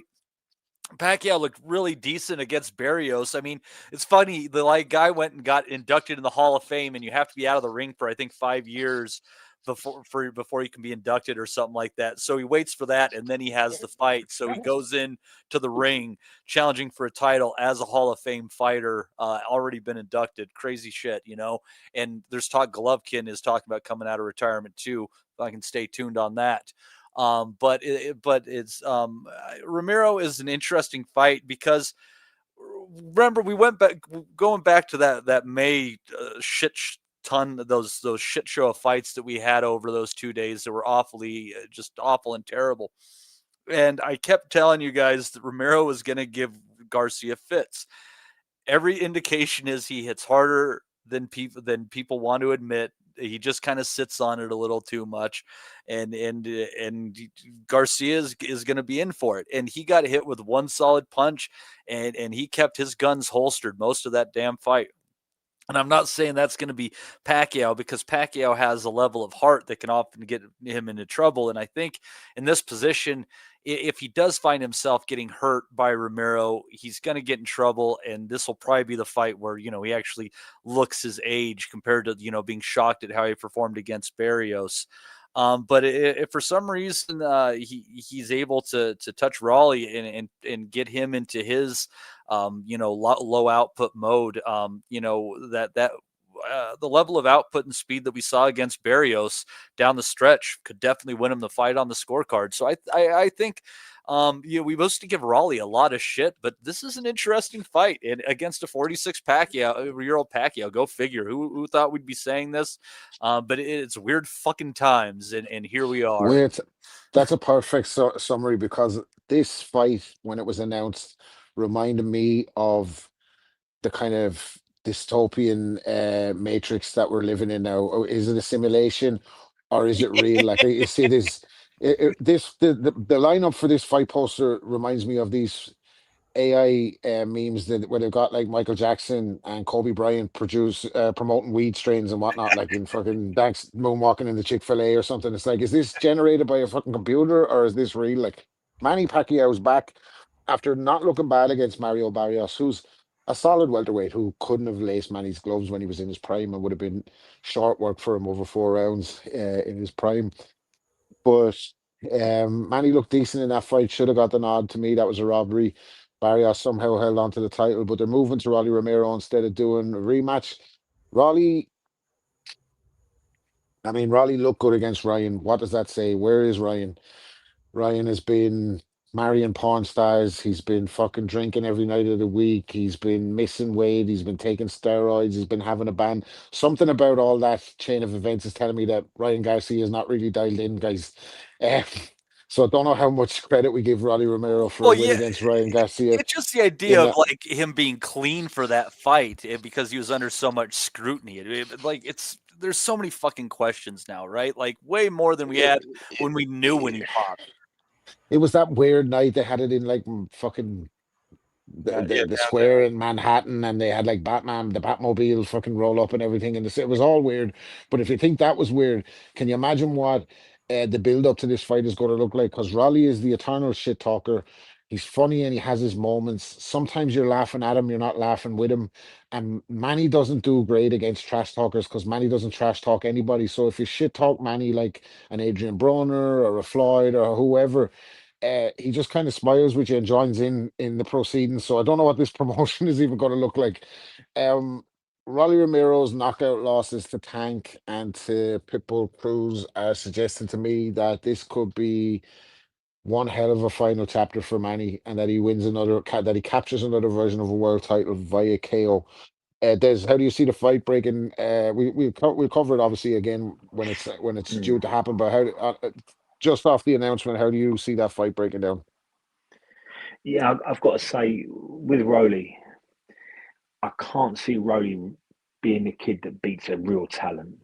And if you look at his resume, he beats the Yigits and maybe the Ryan Garcias of the world.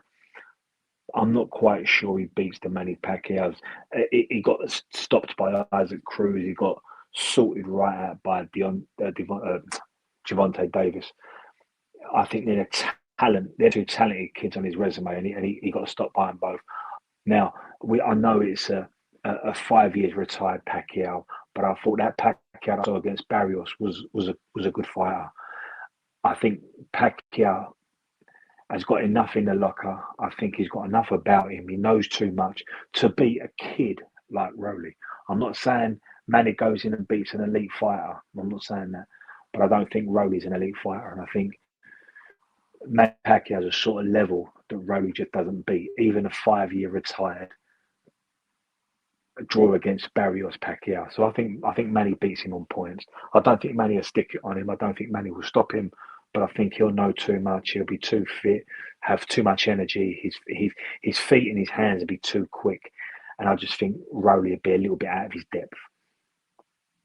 Yeah, I'd agree with that. Rowley has looked like that famous scene from the US sitcom Martin, where Thomas Hearns made an appearance and he had his Martin Lawrence's head hanging out over the ropes when he lost the Tank and he lost the Pitbull Cruise.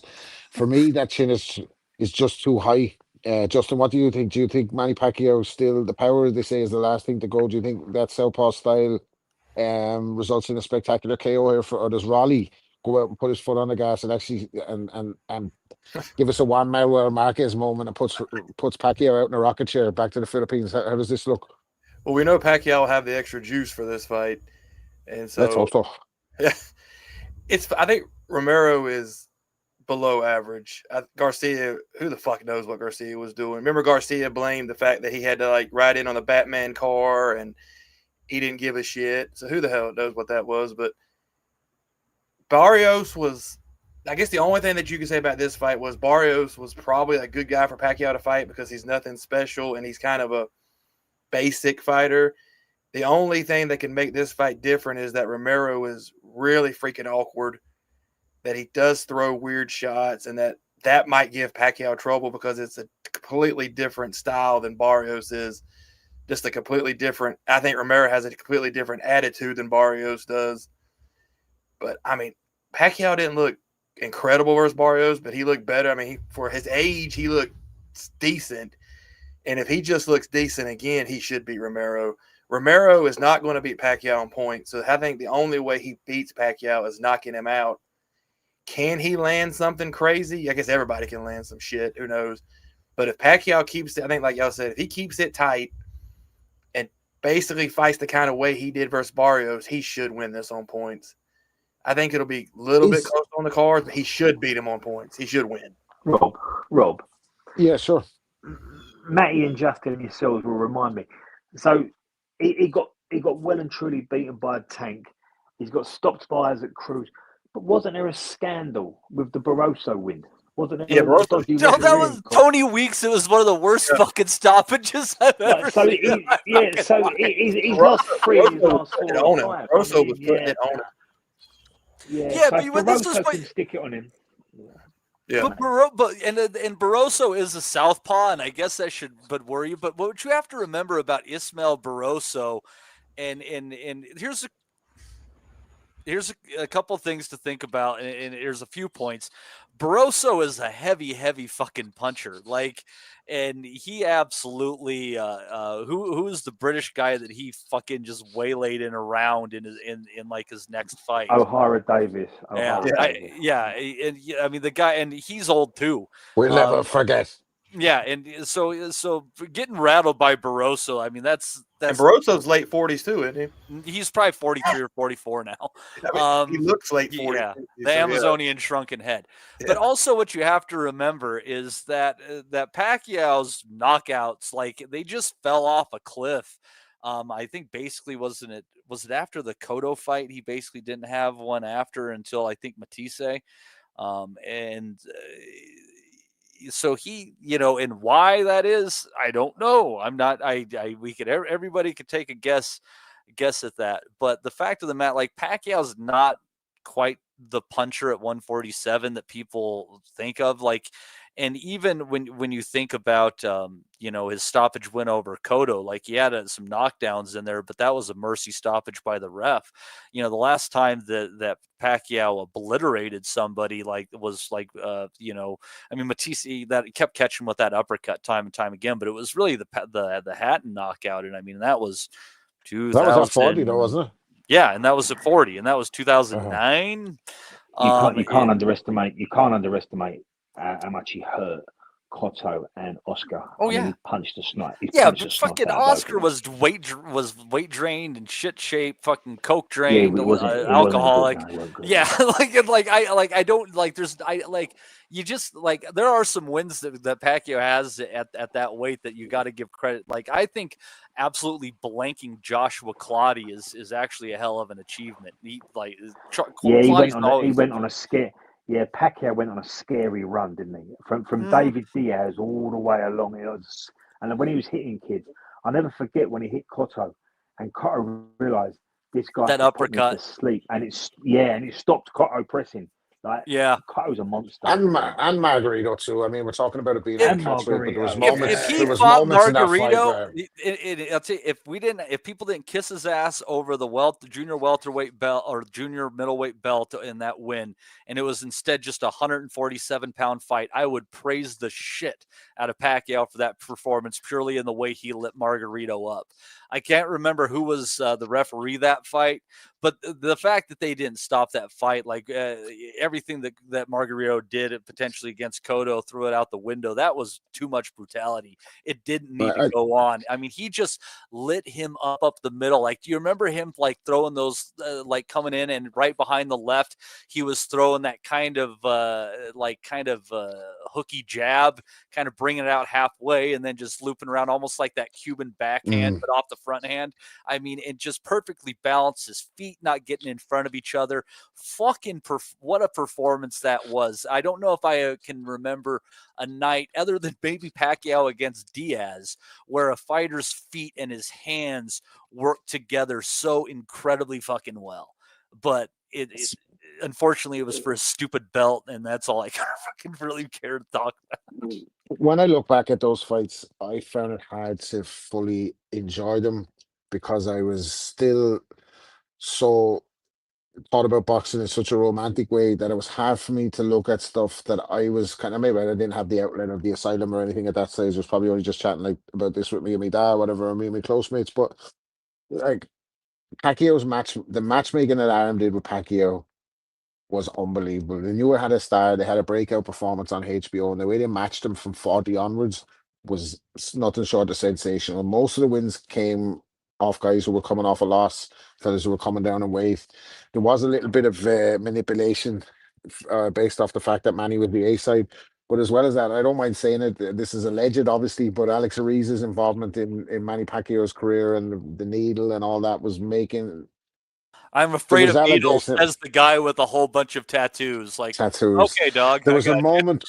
There's a moment, particularly in the Margarito fight, where Margarito caught him and hurt him, and within seconds he'd recovered, and he had Margarito and was ragdolling him up against the ropes. A guy who's fucking a killer by all accounts. Like, so that if look, I don't know. There was for me, I was a bit Paulie Malignaggi with it. There was always question marks as to why this guy's head is getting bigger every time I see him out here. Like, his head is growing another fucking 6 inches. Like, this guy, he was a fucking featherweight last week. Like, so I think a lot of that came from Floyd, but a lot of that came from people with the eye test. So I don't want to spend too much time talking about that, but that was always something that I had in my head when I was evaluating how the two of them would have fought against each other, because that was the question for 5 years, wasn't it? Who beats who, how and how. And the fight turned out to be an absolute shit show in the end. Like, and thank God we didn't get the rematch.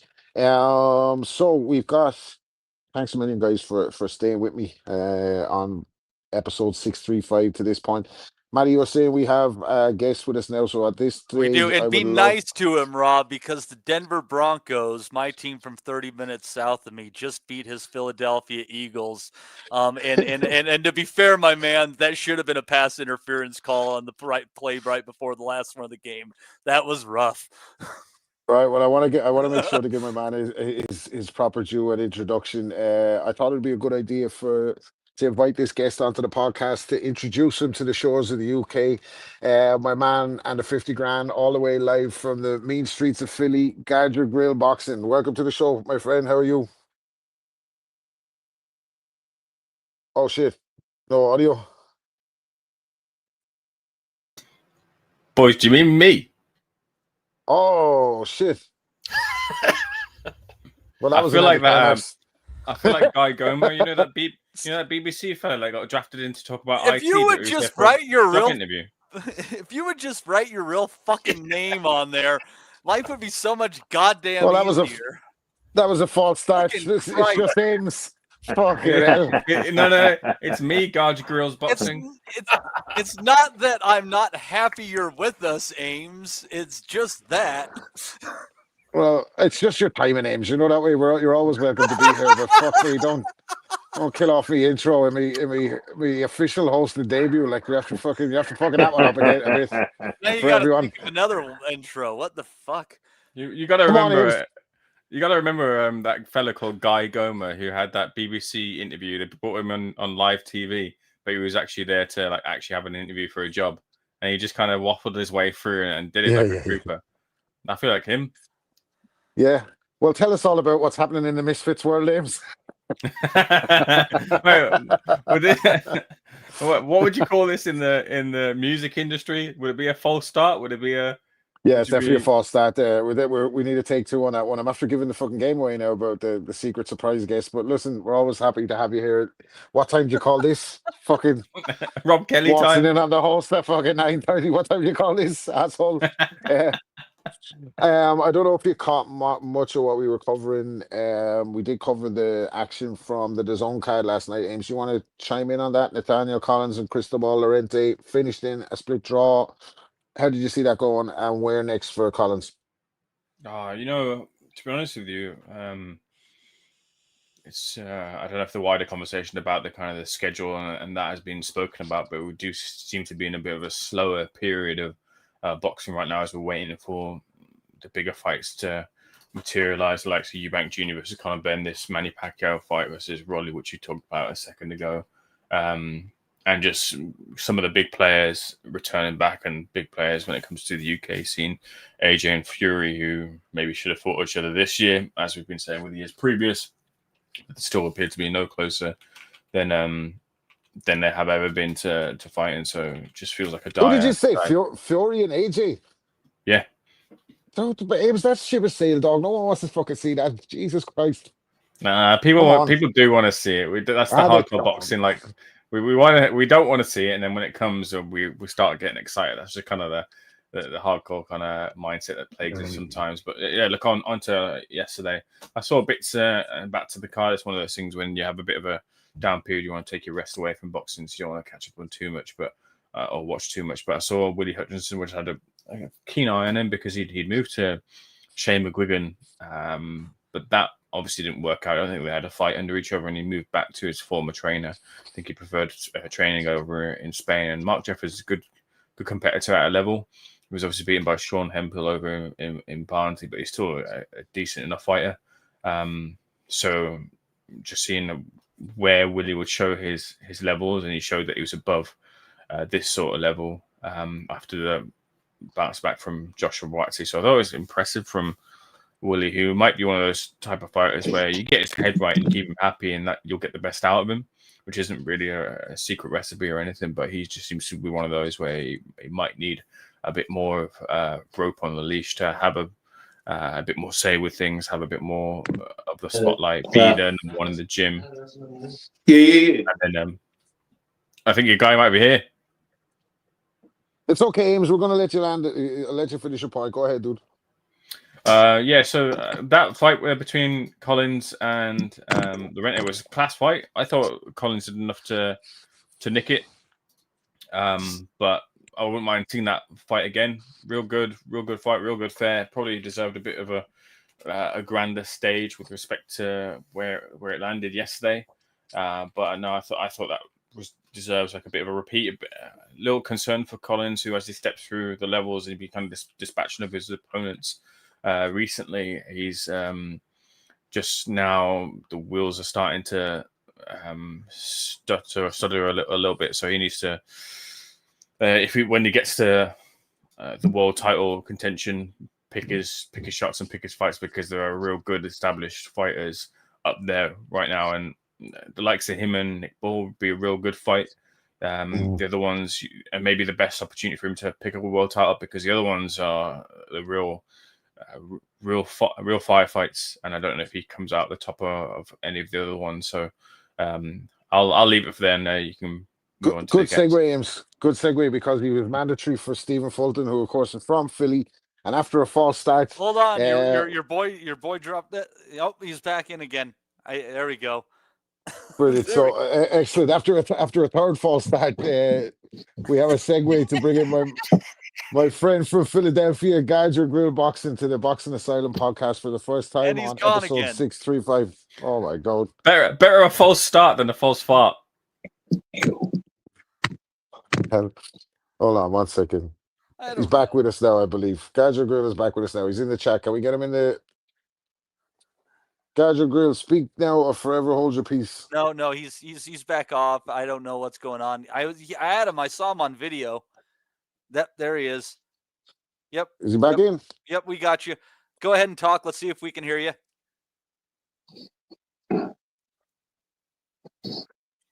I'm getting some sound from you. Yeah. GuardYourGrill, you can hear us? I can hear you tapping your mic. I have no idea. Hold on, he's in the chat there. 1 second.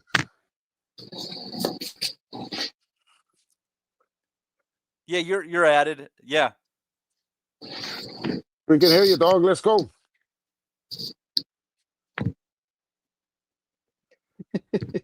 He's gone again. I think 4 people in the chat. Oh, shit. This would have never happened under Wellington. I'll tell you that much. This would have never happened under Steve Wellings. Thanks, listeners, for bearing with us. We're going to try and get GuardYourGrill back on the line and see can he make his appearance. And does the audio work? We're going to let Manny manage that. Ames, you still with us, dog? No, Ames, don't worry. I'm here. I'm here. Ames is here. Tell us about. Did you see the big card in Nigeria last night, Ames? These are the questions. That was on Wednesday, actually, or Thursday. Oh, on Wednesday or fucking Thursday. Yeah. All right, forget about that. We didn't have any hope. We didn't have any hope getting GuardYourGrill back on, or no? He's back. He says he's talking, but he can't hear us. Yeah, we got you. So let me give you a proper introduction. By the way, this is my friend GuardYourGrillBoxing on IG, all the way from the mean streets of Philadelphia. I think we got to know each other through the rapper Reef the Lost Cause, who I believe is your cousin. Anyway, around the same age, the same kind of hip hop and boxing crossover interests, and I just love the way this guy breaks down boxing, talks boxing, extremely knowledgeable on the fights, but as well as that, how the fights play out. So thanks a million for joining us this evening. How's things going for you in Philly this afternoon?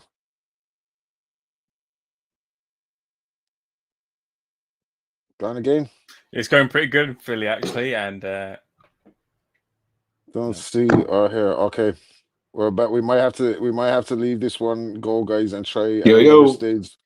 Yay! You We can can hear hear us? you. Can you hear us? He can't hear us. Shit. Let's see here. Hold on. Let's try this one.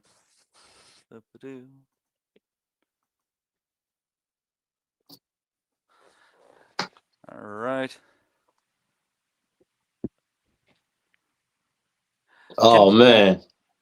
All right, let me see. Can you hear us? Let me check it out. The settings.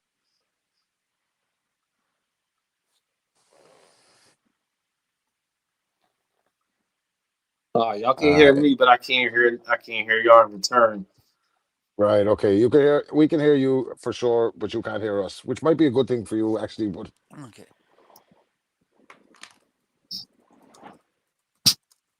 Okay. While we're doing this, let's wait for Gadget Grill to come in. We don't want any dead air. Ames, the Ben Eubank 2 announcement was made. Press conference was had. Rob, jump over to someone else because I'm directing Guard Your Grill and how to try and sort this thing. Yeah, and if we have trouble getting this going real quick, I kind of got like a direct Absolutely. So y'all, just I just want to make sure because I'm talking. I guess y'all can hear me, but I can't hear y'all, which I don't mind doing. Just let me know, like, just give me a confirmation that y'all can hear me, because all right, bet. And we just gonna say less. We just gonna run with this. Let me get out of this joint right here. All right, well, appreciate you guys having me on. Shout out to my guy Rob, sturdy as they come. You know, we've been building over the years to a mutual comrade of ours, Reap the Lost Cause. I'm glad that he put us on the same path. You know, he shares a lot of the same commonalities as me. And, you know, it's nothing like talking shop with people that come from the same type of cloth you come from. So I just wanted to get that out there. And I'm Coltrane from GuardYourGrillBoxing. And, you know, this is my passion. This is my sanctuary, like where I come to bury the ashes at. And the Philly boxing scene, let me just say I got a message here just so. No, we can't hear you yet. I mean, I can't hear you yet, but it's cool. Just, I don't know why that's the case. Maybe my internet a little tricky. I don't know, bro. It's crazy because I get on here all the time with other podcasts and it works. So I don't know what's going on, but I'll just run with this. I wonder if I can maybe try to go into another area of my crib and see if it works. It's all good. I just have to say. I'm gonna see if it can work for me, probably. Because I'm like in my little boxing room. Hold on, see if I can walk. Just bear with me for a second, guys. I'm in a basement of my crib. That's where like my little boxing room is at. But all my paraphernalia. Hold on, let me get in here. Remember, belly, not paraphernalia. Wrong subject. Hold on, let me see where I can. Let me see if I can get up here in my room. Try to come in and come out of this joint.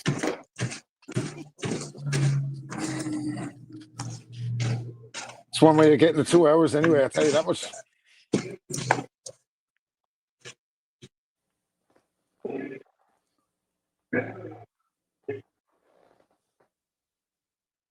All right, let me see. I'm gonna come back out. All right, perfect. So, Gadget Grill, unfortunately, he wasn't able to hear us. He was starting to give us a little bit of insights and breakdowns and stuff. I think he will be one good guest for the future. Hopefully, we can get him back on in the next few minutes. But in the meantime, Ames was troubleshooting. He's back already. Yep. We keep the show running for the moment. Can you hear us? Let's see here. Let's see here. Let me add you to stage. Audio. Yeah, everything is. Can you hear us at all now? Yeah, I don't know, bro. No, it's all good. A couple of things I was going to ask him about was like the Philly scene and kind of what's coming up with that. I guess, one of the most interesting fights for them is probably going to be Foster against their boy Stephen Fulton coming up on the Thurman versus Fundora card. And also, I think the week before that, or maybe even next week, Danny Garcia is on some what the fuck ever pay-per-view on like millions.com. And that's what I'm kind of most curious about as far as that goes. Because I mean, you've been bigging up Fulton more than anybody probably on this chat, and all the times I've been saying that I thought that Figueroa was going to beat him. I've been wrong. But I mean, the first he ran into was Inoue that gave him the most fits. Like the problem with Foster is I think like they bring a lot of the same stuff to the table, and I don't know how that one's going to go.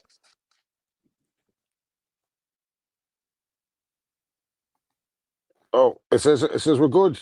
Oh shit! And then he left. Oh my God. Welcome to my world, there, Rob. Trial by fire here, buddy.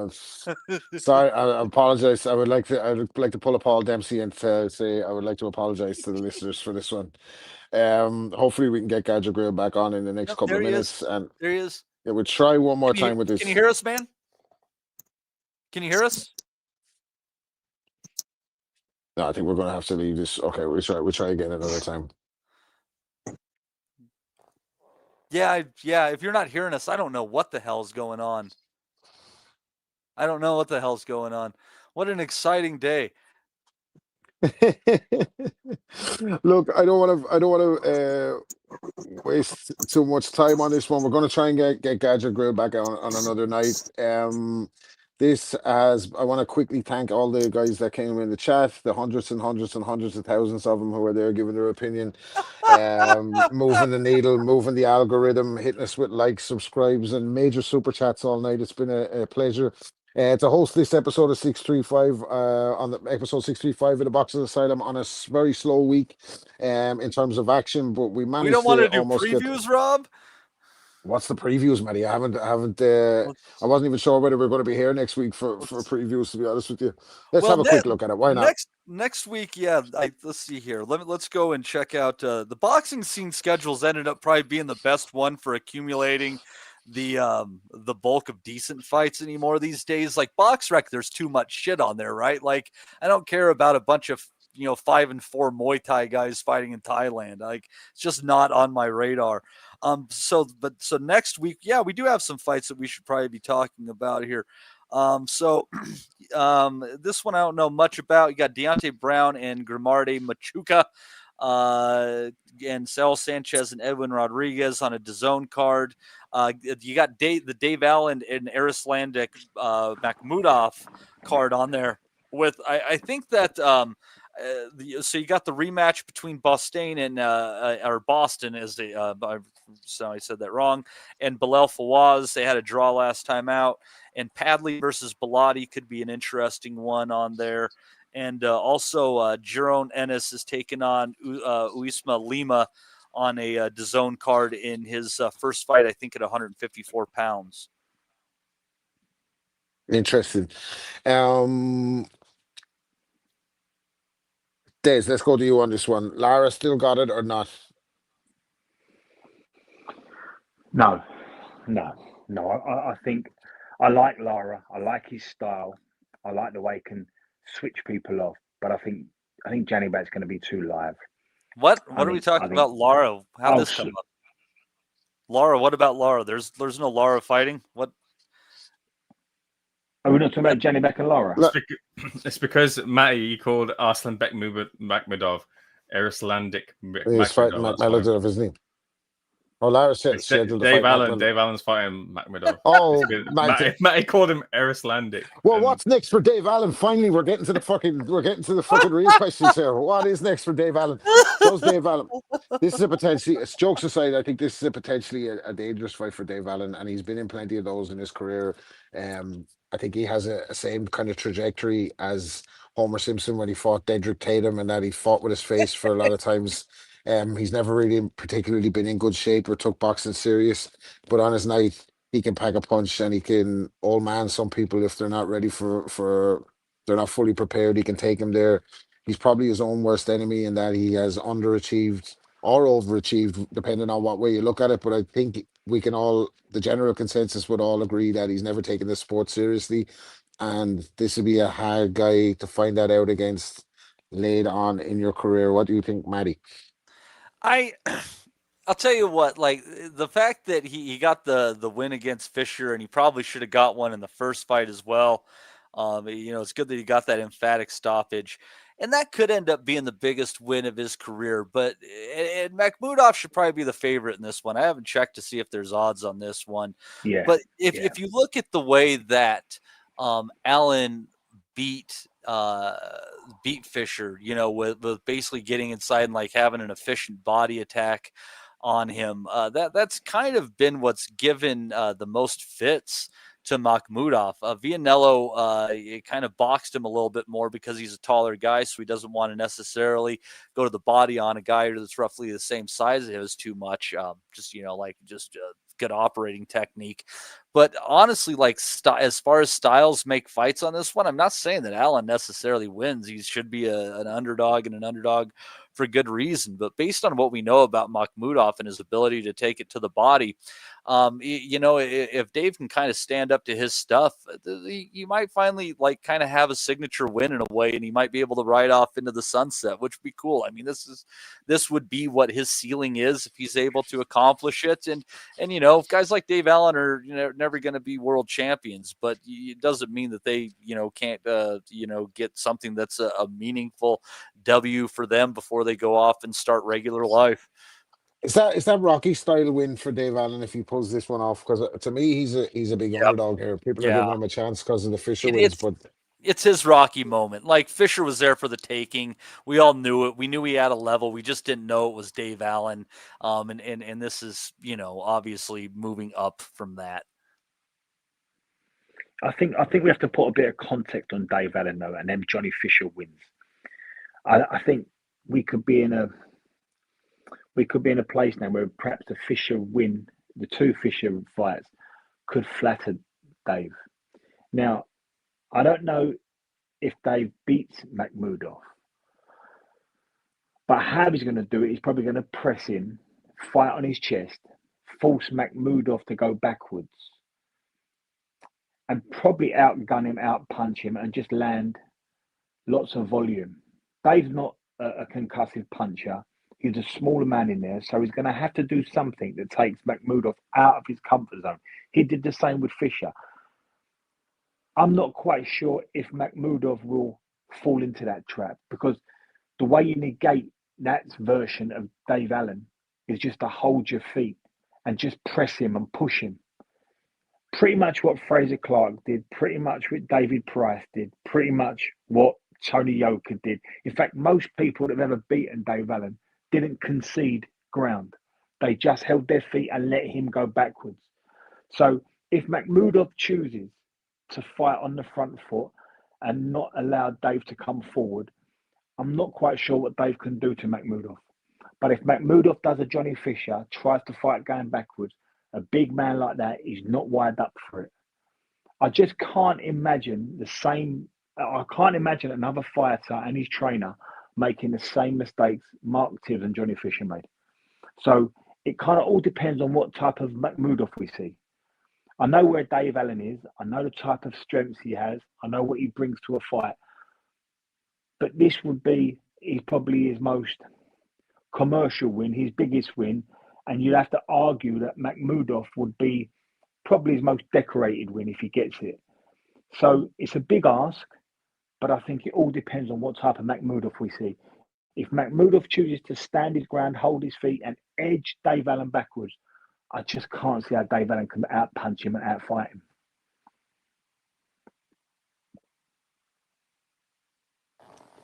Yeah, it's a tricky, it's a big ask for me, and it's, to be honest with you, if I was him, I don't think I'd be taking that fight. But stranger things have happened in the dark. He You earned never know. what could be one last payday. I think that's the way to look at it, Rob. Right? Like he's earned himself one last payday, and win, lose or draw, what he does with it, it's up to him. But he's been in some fights, and he has a chance to kind of set himself up for a little while. Like that's how I look at it. Like go Dave. Let's be happy for him. He's one fight closer to finally getting that big money payday with Wilder. Yeah. This is the door. This is the door for Dave Allen. If he can beat a Makhmudov, he's going to get a real big one. So he's going to be taking this seriously, and from what I've seen, he's in really good shape. So this is the door that he could open for himself to take him into potentially life-changing money that could set Dave up after boxing. So he's going to be going for it. But I'm not quite sure if approach that he had with Johnny Fisher can work with a Makhmudov. I think the cat's out the bag a little bit. They'll look at Dave Allen's best performances, his best win, which was his last one, and they'll say, we can't let him do that to us. So it's going to be really interesting. And Makhmudov is a unit, he's a size. Now, we've seen him get outdone. We've seen that. But we've also seen him beat the likes of Marius Wack and the likes of Carlos Takam. So you'd have to assume on that metric, if he can beat them guys, he's not out of the conversation of beating Dave Allen. And then you have to ask, who's Dave Allen ever beaten on the same level as Makhmudov? And we know that's not a particularly high level, but it does still pose a few problems. This is a really interesting one. I'm not saying one way or the other how it goes. I think it's all about what version of Makhmudov turns up and what approach Dave Allen has. I think it is clear, though, Johnny Fisher made Dave Allen's job very, very easy in the last one. Opting to fight going backwards, opting to try and get behind the jab. A kid with very limited motor skills, who's not got particularly good feet, who's not got fast hands, decided to box like Sugar Ray Leonard. That's a bad mistake. So I can't see Makhmudov making the same mistake, if I'm honest. Yeah, I'm with you on that one. Who have we got left in? We got Ames here. Ames, I'm going to go to you with another preview. We found out what's next for Dave Allen finally after all these years of asking the real questions. What's next for Jaron Ennis, who's about to make his debut at 54? It would have been nice to have Gadger Grill on from Philly to give some Philly insights to this, but we'll take you seconds out owns A. McCann, cover of Misfits and other shenanigans, assorted scallywag behavior. How do you feel Jaron Ennis is going to fight be at 154? Is it there for him to dominate? Is this his time? Is he the next great American star of that weight division or in and around those divisions? Or what's going to happen for him? Don't forget to add bare knuckle to the list as well. We're looking into covering bare knuckle too. Ooh. Which is a hoot as well. Before I get on to Jaron Ennis, let me just quickly add into the Dave Allen mix. Dave might potentially be a couple of wins away, as the meme for hardcore boxing fans might be, away from an anti-Joshua type of fight, because he's searching for opponents and he seems to be on another rebuild phase. He could be in the mix if he gets through someone like Arslan Makhmudov. It's not beyond the realms of possibility that he could find himself in the running for that fight, because everyone seems to be in the running for that fight as AJ continues his stint outside of the sport for now. Look, when it comes to and just on Makhmudov, when the list came out from Allen about who he could face, who his potential opponents were, can't remember the full list off the top of my head, but I remember specifically thinking that Makhmudov represented the easiest opponent from the list of fighters that David had put in front of him, but the narrative is that he's the scariest because he has a bit of a twitch and he doesn't look like sort of the conventional type of fight, which I think is a little bit unfair of a way to paint. Sorry, Ames, do you know who the other names might? Do you know the other names? Sorry to interrupt you, Ames. Do you know the other names might be? Two of them were Nelson Heiser and Tony Yoka. I can't remember the others. Yeah. So Nelson Heiser undefeated, Tony Oka Olympic pedigree on the real bill himself, and is getting his confidence back. Tony Oga's been on the so pod as well, so we give him the edge in that one. That's, you know what I mean? Nelson Heiser, who's he? Never fucking been on this pod, has he? I think the word that is he might be in against Caballero. I think I last saw that was floated around. Maybe I might be wrong there, but or was it a Talma potentially? I can't remember, but he's looking to get himself in the mix. But yeah, Makhmudov represented for what I thought from the names that was on there as to be the one who was the easiest of those options. So I agree with that. I agree with that, Ames, don't you? I agree with that. Yeah, I agree. I agree as well. But what I'm saying is the path to wherever Dave wants to get to is about as easy as it's going to get for him. So if he can't beat Makhmudov, then he has to kind of really think about what he wants to do. And the type of fighters that beat Makhmudov usually, or that's at least what we've seen, can move a little bit. They set their own range. Essentially, they dictate the fight on their terms, and they can get past Makhmudov's jab. If Dave sort of what Dave's, along with obviously not being as talented with respect to Dave Allen, I think he knows that with some of his opponents, but he also lets offense or opponents dictate with their jab and then set off, and because he can soak it up and then look to counter off the back of that. And if he lets Makhmudov just get into, you wouldn't call Makhmudov a rhythm type of fighter. No. But it does have a rhythm. But if he lets Makhmudov just keep jabbing away, it could be a long and boring type of night, really, for Dave, which sometimes when he's beaten, when he does get beat, that's what the fight sometimes looks like. But yeah, look at the body punch aspect of things, which is obviously the glaring weakness from a Makhmudov perspective. Dave's never really been, like Des mentioned, that big one-punch hitter, and also he does go down to the body quite a bit. But it's when he's moving in, it tends to smother that work, smother that little bit of power as well. And he's not.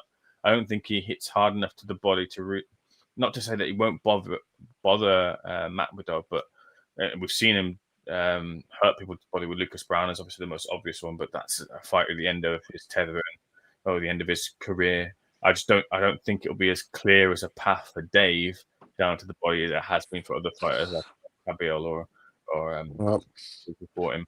On Jaron Ennis, look, the thing that's on the table for Jaron Ennis is just a resounding performance against Lima. It's all set for him. It's all on the table, and all the eyes go to him because hardcore boxing fans who are watching Jaron Ennis, and even now casual boxing fans to a degree who've come off the back of watching Kerr versus Crawford would have heard of the name Jaron Ennis.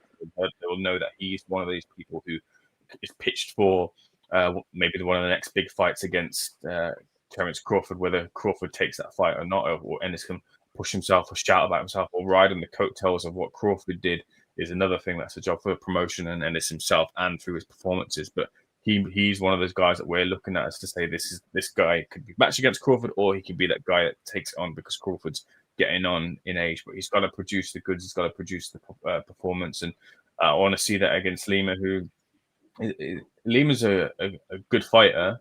I remember Dan Raphael got a cup from stick, didn't he, from Eddie off the back of saying words to the effect of not who wanted to see this type of fight. I think in a way you kind of look at it, you see why Eddie's done it, because you need that big speakerphone and that big highlight reel KO from an Ennis perspective off of the back of, like I'm saying, the kind of Crawford victory.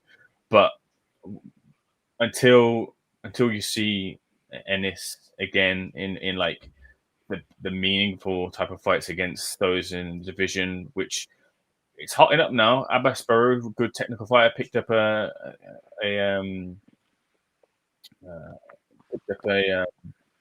title or moved into getting that title because Jaron Ennis moved. Sorry, 1 second. I've just lost my train of thought.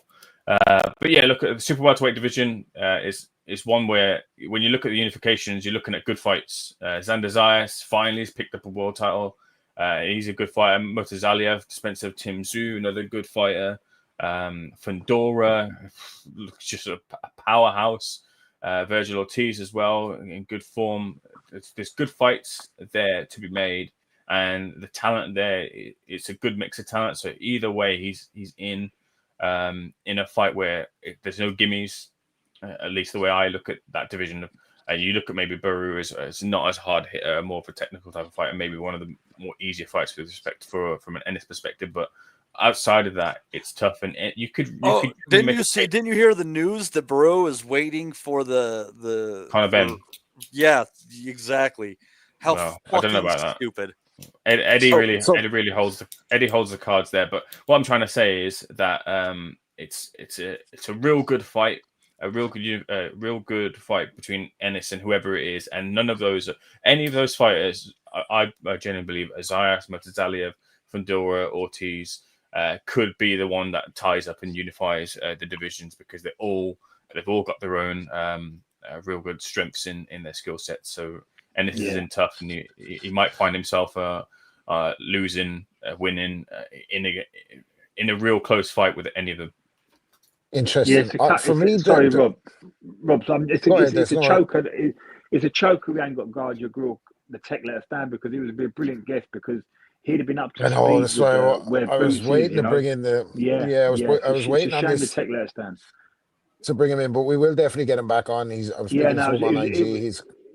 It was a really good idea, and it's a shame that I've got him his opinion, because I'd love to have asked him and talked to him about Boots, because he's really close to Boots in this situation. But I couldn't agree more with Ames. I think 54 is where it's at, and I think them guys, just to reiterate what Ames said, he's bang right. The Martazaliev, the Zanazayas, the Ortiz, Fundora, Madrimov. I think them guys I think we've seen every now and then you get a shift. And I think 47, which is historically one of boxing's premier weights, I think we're going to see that type of appeal up at 54 for a while. It's cleaned out a little bit. And if we can get Bud down at 54, I think light middle becomes a premier weight in boxing. I don't see Bud ever coming back down to 54. I think the furthest he come back down to 60, because he hasn't picked up about that 60 yet. I think that's where. Yeah. But what I would say is, on Jerome Ennis, guys, and maybe you share this opinion or maybe you don't, but I think he's looked great so far. I think he looks like he can punch. I think he looks like a problem with the footwork. He has a lot of tassels, which is always a red fucking flag for me if a fighter has too many tassels on the shorts. But that's just a personal bugbear from the 1980s that carries over into today. I think you have to be a hell of a fighter to get away with tassels on your shorts, like a Jorge Paez or one of these characters. But aside from that, jokes aside, I think there's off the eye test, and I don't know what it is, because on his performances he's looked pretty flawless. But for me, there's something missing with Jerron Ennis. I think Crawford would have killed Jerron Ennis. I never thought he was a threat to him. I don't think he's a name. I don't think he's massive in Philly, which is a pity why we didn't have Gadget Grill back for this, but we'll ask him about it in the future. I don't think he excites the mainstream, and I think he could be figured out or fiddled about by any of those guys that Ames mentioned at 154.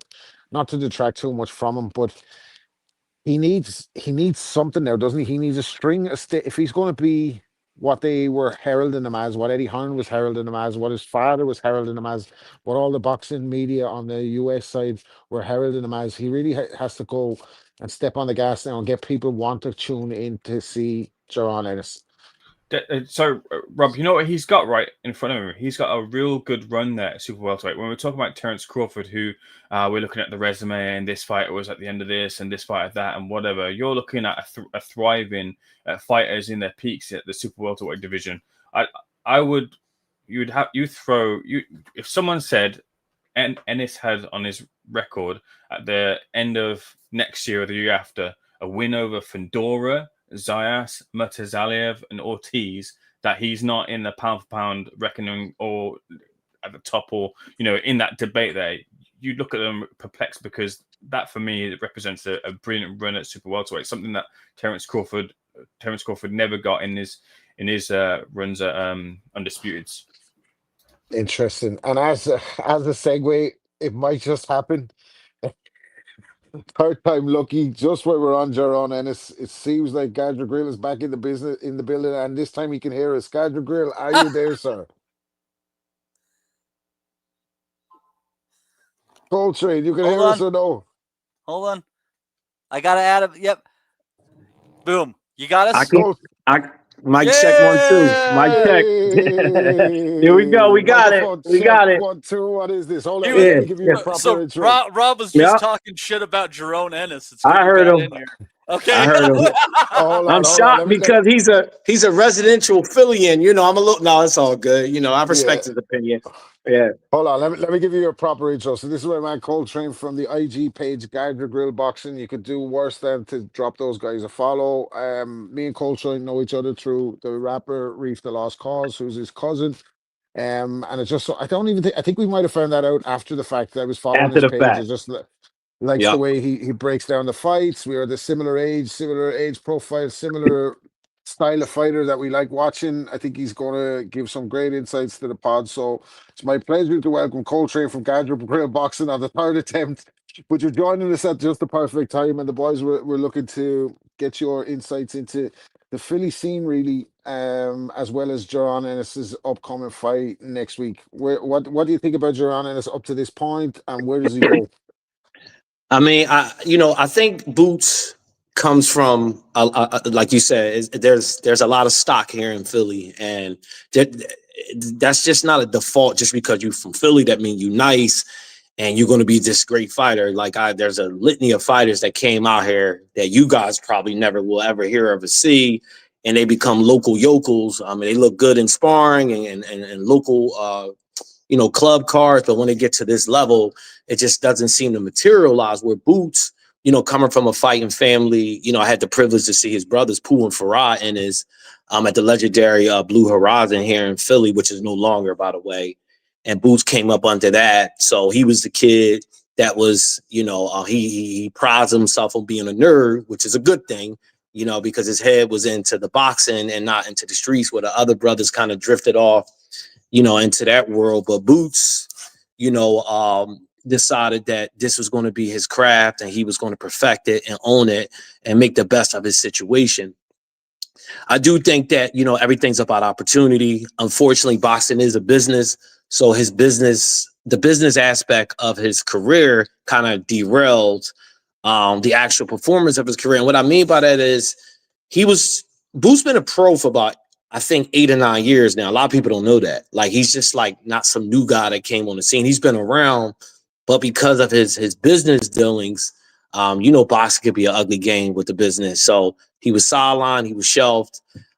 He was supposed to sign with PBC. That didn't materialize. And then he ended up signing with Eddie Hearn, who's been doing a good job showcasing him, getting them local cards here in Philly, at the Wells Fargo, which is now the Xfinity Center. That's like the 5th time they changed the name. But, a lot of pressure's on him. Can you guys still hear me? Oh, yeah, you're good, man. Okay. So a lot of pressure is on Boots because it's a lot of pressure coming out of here. Philly's not an easy place to perform at any type of entertainment. But given the history of the boxing here, it's a lot of pressure on this kid. And he can't have a night off. He can't have a tough fight. And it's a shame because, everybody goes through growing pains. Now he's being marketed, by Matchroom to be the next whatever, which is fine because I think he has the potential to live up to that. Unfortunately, Boots came into the welterweight division when it was on the decline, so he had to make a business decision yet again to move up to 154, where, as you guys know, that's probably one of the most crowded divisions in all of boxing. So it's a gauntlet up there. So there's a high probability that Boots could fight. I don't know. You guys are talking about Madrigal, and he may not look that stellar, but still get the win. But neither did Bud Crawford. These guys aren't the most easiest guys to look good against. But far as his fight game overall, listen, I think Boots possesses a lot of raw abilities. Keyword here, raw abilities. Sometimes I think he get hit a little too much. And I'm just not a big fan of we did it just to entertain the crowd, or we was bored, because I think that's like a code speak for, we got court and we got to tighten up our defense. So fighters a lot of time will say, I meant that. Look, nobody ever walks into a boxing gym and say, teach me how to punch me in the face. That's just not a real thing. So when guys get hit, it's something is leaking somewhere. But I think he switch hits well. Again, I'm explaining a lot of raw talent here. He has tremendous speed, athleticism. He was a big welterweight. 54, he's going to look normal up there. I mean, he'll look the part, but but I do think that he's skilled enough to beat a lot of these other guys, not named Virgil Ortiz, or what's the big Russian guy? I'm not saying he can't beat Virgil Ortiz. I'm just Martin Zaliev. Mataz, I don't want to mess his name, but I don't think nobody wants to fight that guy, but that's another conversation altogether. But you got Jamel Charlo up there, you got Harrison Lubin, you got the tall man, Fundora. You got some players up there. So Boots, for the first time in his career, and to no fault of his own, his medal gonna get tested. But I do think that he's been probed and conditioned to fight at the elite level. But this is all about material, having him materialize in the ring. But I do think he's a good fighter. I do think Crawford and him was a fight that I'm glad that it didn't happen when it happened, because I just think Crawford is just on another level right now, and always have been. And now people seeing it. I just think that would have been a fight that could have potentially been, a disaster for a young fighter, still learning and coming up. And that's not a bad thing, because we saw a lot of young fighters get wrecked, rushing things too soon. I just think that fight didn't materialize for a reason, and I think Boots got a chance to come into his own and make his own name. Well, Bud kind of takes your soul a little bit too. Like the guy, like you look at Spence, and he was more willing to get into the ring after launching his vehicle, like he was trying to get over a bridge running from the cops or something. Then after he got out of the ring with Crawford, he's not the same guy anymore. And you're right, like a young fighter going in with a technician like Bud, who I've heard, guys who've been around the sport 30, 40 years say, I haven't seen anything like this since Hagler.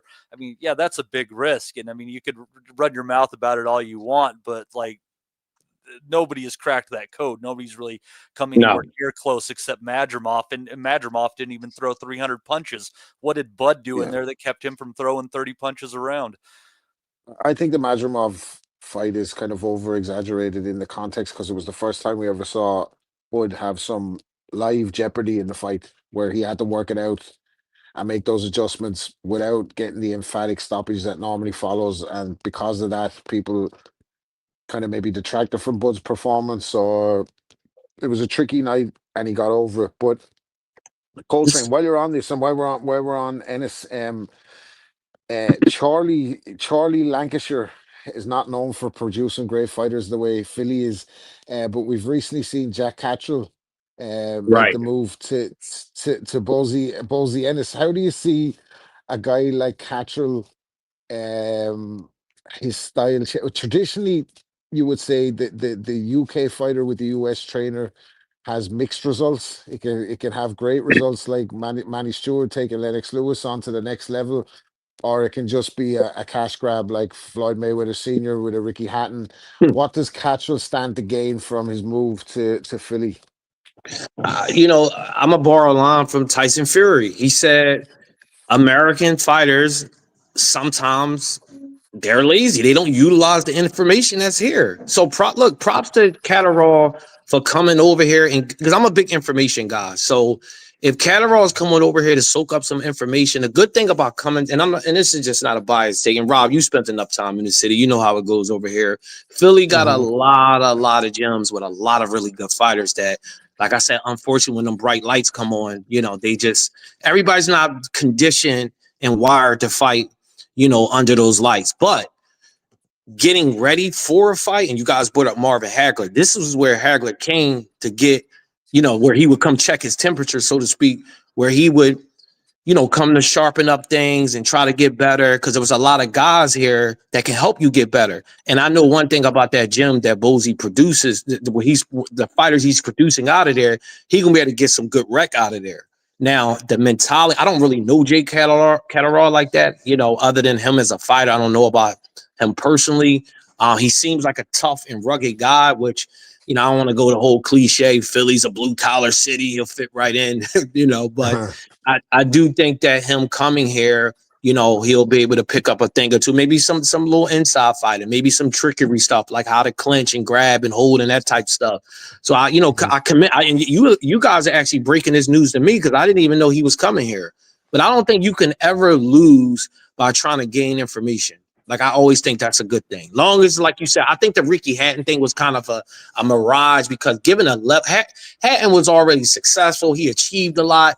So it was more so like a part of his story and the mystique of him as a fighter, adding, Floyd Sr. That was more like a story for the headlines. Hey, GuardYourGrill, can I get a question in here? Just wanted to ask you. Sure. There was an interview that happened on The Ring recently. It was asked about the rumors regarding a potential split or rift between Eddie Hearn and Jaron Ennis. From your knowledge, from what you've heard, is there any truth in that rumor? No, I can tell you, and again, I can't, but not with 100% certainty, but I think it's fine. Look, they just put on a card here yet again here at the Wells Fargo Center. Well, again, Xfinity Center, which is where like our major sports team play. They're doing a really good job marketing Jaron. So, at the end of the day, Eddie has a plan and a purpose. I think that the Virgil Ortiz fight, which I think is the next biggest fight in boxing, I think that's the trajectory, is getting Boots in position to get that fight. But look, is there always like disagreements? I'm sure Boots is probably frustrated he can't get certain fights. And what happens is stuff like that leaks out. And you know how it is. There's 1,001 boxing pages now. So somebody take that and run with it. But to my knowledge, and I know a lot of people that's extremely close to that camp. And I haven't heard anything other than, or the such, other than, obviously wanting the Crawford fight. That's it, though. On that, Coltrane, just on Crawford, I know that you spent a lot of time breaking down the Crawford-Canelo fight. You did some expert analysis in the run-up to the fight, which actually played out in the fight. How did it play out in real time? Where did you watch it, by the way? Did you do a fight party, or did you No go fight to party. Vegas, rest up? It was just me No and my fight wife. party. I don't do fight parties, bro. The last fight party I was at was Roy Jones and Carver, the second fight. And I haven't been at one since. Don't talk about that one, Culture. You know that one gives Yeah. me PTSD. I don't like bringing up Exactly. Carver knocking out Roy Jones. Yeah, So I'm with you. Got any excuses tonight, Roy? Yeah. So I was at my uncle's house who had music playing, and for quick funny story, he turns the channel before the fight starts to watch a basketball game. And it was Charles Barkley who said, "Oh my God, Roy Jones just got knocked out." So I didn't even see the knockout happen live. So we immediately turned back to the fight, and everybody's in the ring. No. Yeah, no, that was I'm with you. I gave up on fight parties a long time ago. Just because I was always the one buying the pay-per-view, and people were coming eating all the fucking snacks and then going home. You know, that way it was just a bit. I'd rather watch it in solace these days. But just a quick one. While we have you on here, I'm glad you were able to finally make it on. I know we had some technical issues, but I've been following your stuff for a long time. I love your breakdowns and all that. How did you? We spoke about this privately before, but maybe for the listeners, what was your start in boxing? So you've kind of been a boxing fanatic for a very long time since you're a kid. What were obviously you're from Philly, so that's going to be part of the DNA over there. But what was the kind of first exposure to boxing, and what made you fall in love with the sport? What fighters were your favorite fighters when you were growing up? So off the rip, Pernell Whitaker is my favorite fighter of all time. The Worldwide Sports, whatever the hell it was called, I might be jacking the name up. It used to come on like ABC in the mornings on a Saturday. That's what's crazy how boxing has changed since these days. So, just a fascination with Pernell. And then, Rob, you and I, we had some intimate conversation about our dads, and again, my condolences to you for that again, bro. Thank you, bro. And we'll wrap offline about that, our own little support group regarding that. But my pop, he was just diehard boxing guy. So, he watched video tapes, trainings. We watched Hagler tapes of him just training and being in Philly. There was literally like a boxing gym, no lie, and this is no exaggeration. Probably like a 5 to 8 block radius. There was a boxing gym nearby. So one of my homies that I grew up with, he was boxing. He would take me in the gym. I would punch on a few bags here and there, and they had like what they call a police athletic league. So they had a boxing program in there, and we would do like what they would call Friday night clinics, and they'll teach you how to throw a 1-2, stuff like that. But then I had in my mind, if I can't fight like Sweet Pea, I can't do this because I don't want to get hit. So I pride myself on defensive-minded fighters. Like, I just, so that's how I got into it. And then as time, I used to still, the stature limitation probably over, but I used to still Ring magazines out of my school library. It's funny, they would have Ring magazines in the library at school. So I would steal the magazines. That's the only time I would read stuff, because I just didn't really like reading books, but I would read the hell out of a Ring magazine. And so just you put all that in a vacuum between, the culture here being in Philly. Like, we used to fight slap box. We used to fight with 16-ounce gloves. That was like, if it wasn't basketball, we boxed. That's just what we did. Everybody knew how to throw. Everybody fought out of an earmuff hole in a 1-2 in Philly. It was just what you just learned how to do. Like, it was elementary to it. So between that and it's crazy. You try to find different niches to carve out, and I just never knew what my niche was. And I was like, you know what? Why don't I talk about it? Because it wasn't really nobody doing it. There was no YouTube shows, no nothing. It was like Max Boxing. It was Steve Kim and what's the other dude name? Goddamn. Doug Fisher. It was them. They had a website called Max Boxing. So they was trying to do it kind of in a colorful way. But I come from the I only can talk about boxing the way I grew up in my culture. So I said, if I'm gonna do this, it got to be from a hip hop perspective. Like I'm a cover it like I'm writing a rhyme. Like, it's just the only way I can discuss it, because I think the two kind of go hand in hand. So hip hop helped aid me along with it too. So, and then we started the show back in 2007, me and some other guys, and it's a shame because I said somebody's going to become millionaires off our work, and that's okay. Things happen. But we did that. And then I ended up transitioning to IG, and then IG was a little bit more comfortable for me because I was able to bring my pen back. And I tell people this all the time. I'm nothing but a failed MC. That's all I'm a failed MC just talking about boxing. But yeah, that's pretty much the story of it in a nutshell, bro. Yep. Yeah, no, and to anybody who's into hip hop, and there is a bit of crossover here on the pod, obviously, with and I'm with you. Like, if I knew what if I could get paid or what I know out of 90s boxing magazines and 90s hip hop magazines, I'd be a doctor. But unfortunately, the limit's the sky, and I'm now hosting episode 635 of the Boxing Asylum instead. So this is as good as it gets. While you're at that though, so I asked you briefly about the Bud Canelo, then we got sidetracked. Yep. So what did you see? What did you see in the fight? It played out pretty much exactly how you predicted it would. But what did you see from Crawford in that night, and what do you kind of compare that to in the past in terms of achievements? So leading into the fight, I told a lot of people I thought it would look like Pacquiao, De La Hoya, and people thought I was crazy. I said, I was on the wrong side of history, and I said, I'm never doing this again. And I picked De La Hoya to beat Pacquiao because I just thought the idea was crazy. You remember Rob back then? Everybody thought it was a crazy idea. Now, the move up was a lot more drastic than what Bud had to do. But fast forward into Bud and Canelo, I'm gonna be honest, bro. I just barred everybody that outboxed him. Because my thing is like, and I know Floyd say this, and it's just such a simple thing that he says. He says there's already a blueprint out on you. Like, I've seen Canelo outbox before, and I know Bud is a masterful boxer. And I know Bud fights with bad intentions. So with all due respect to Dimitri Bivol, who really boxed him with a 1-2, essentially. But I know Bud throws a lot more ill intentions than Dimitri Bivol do. I said, so you get Bud in the ring with Canelo, and I just feel like Canelo, if you throw a jab and movement in his face, he just become a lost tourist. Like, he don't know where he's going. He don't know where to find you. If you take away that lead left hand, because essentially he uses that as a jab, the lead left hook to the body.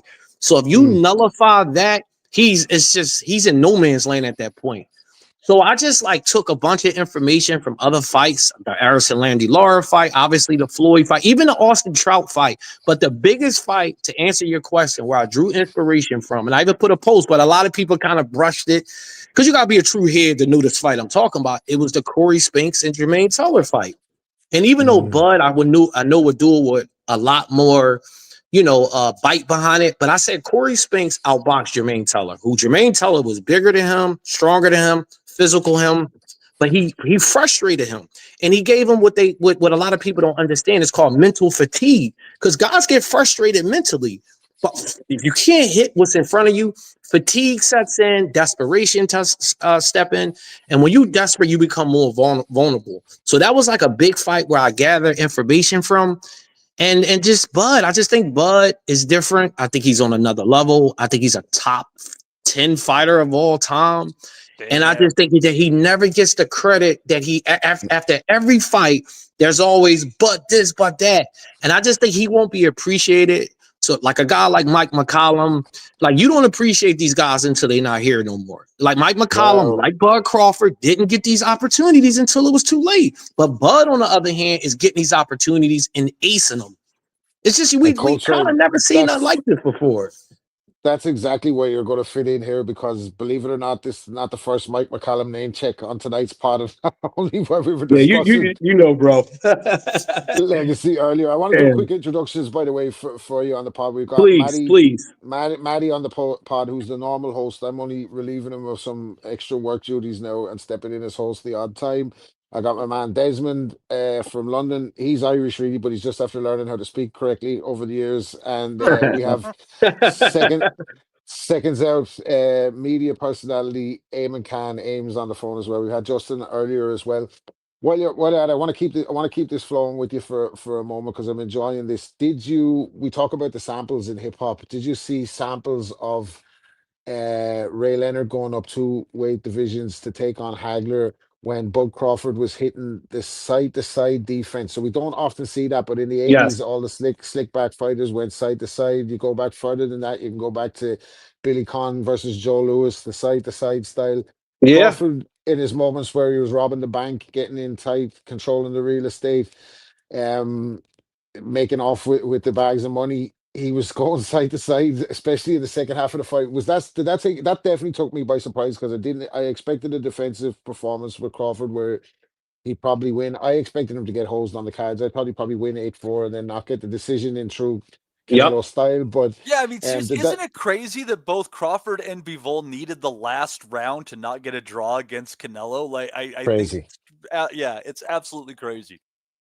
Crazy. But did that surprise you to see Bud adopt that style? Because that's a very old style that doesn't. It is. I think post Floyd has been abandoned, but it is effective. Like, be Rob, but that's my point. He don't get credit. This guy's a sponge. He's a historian.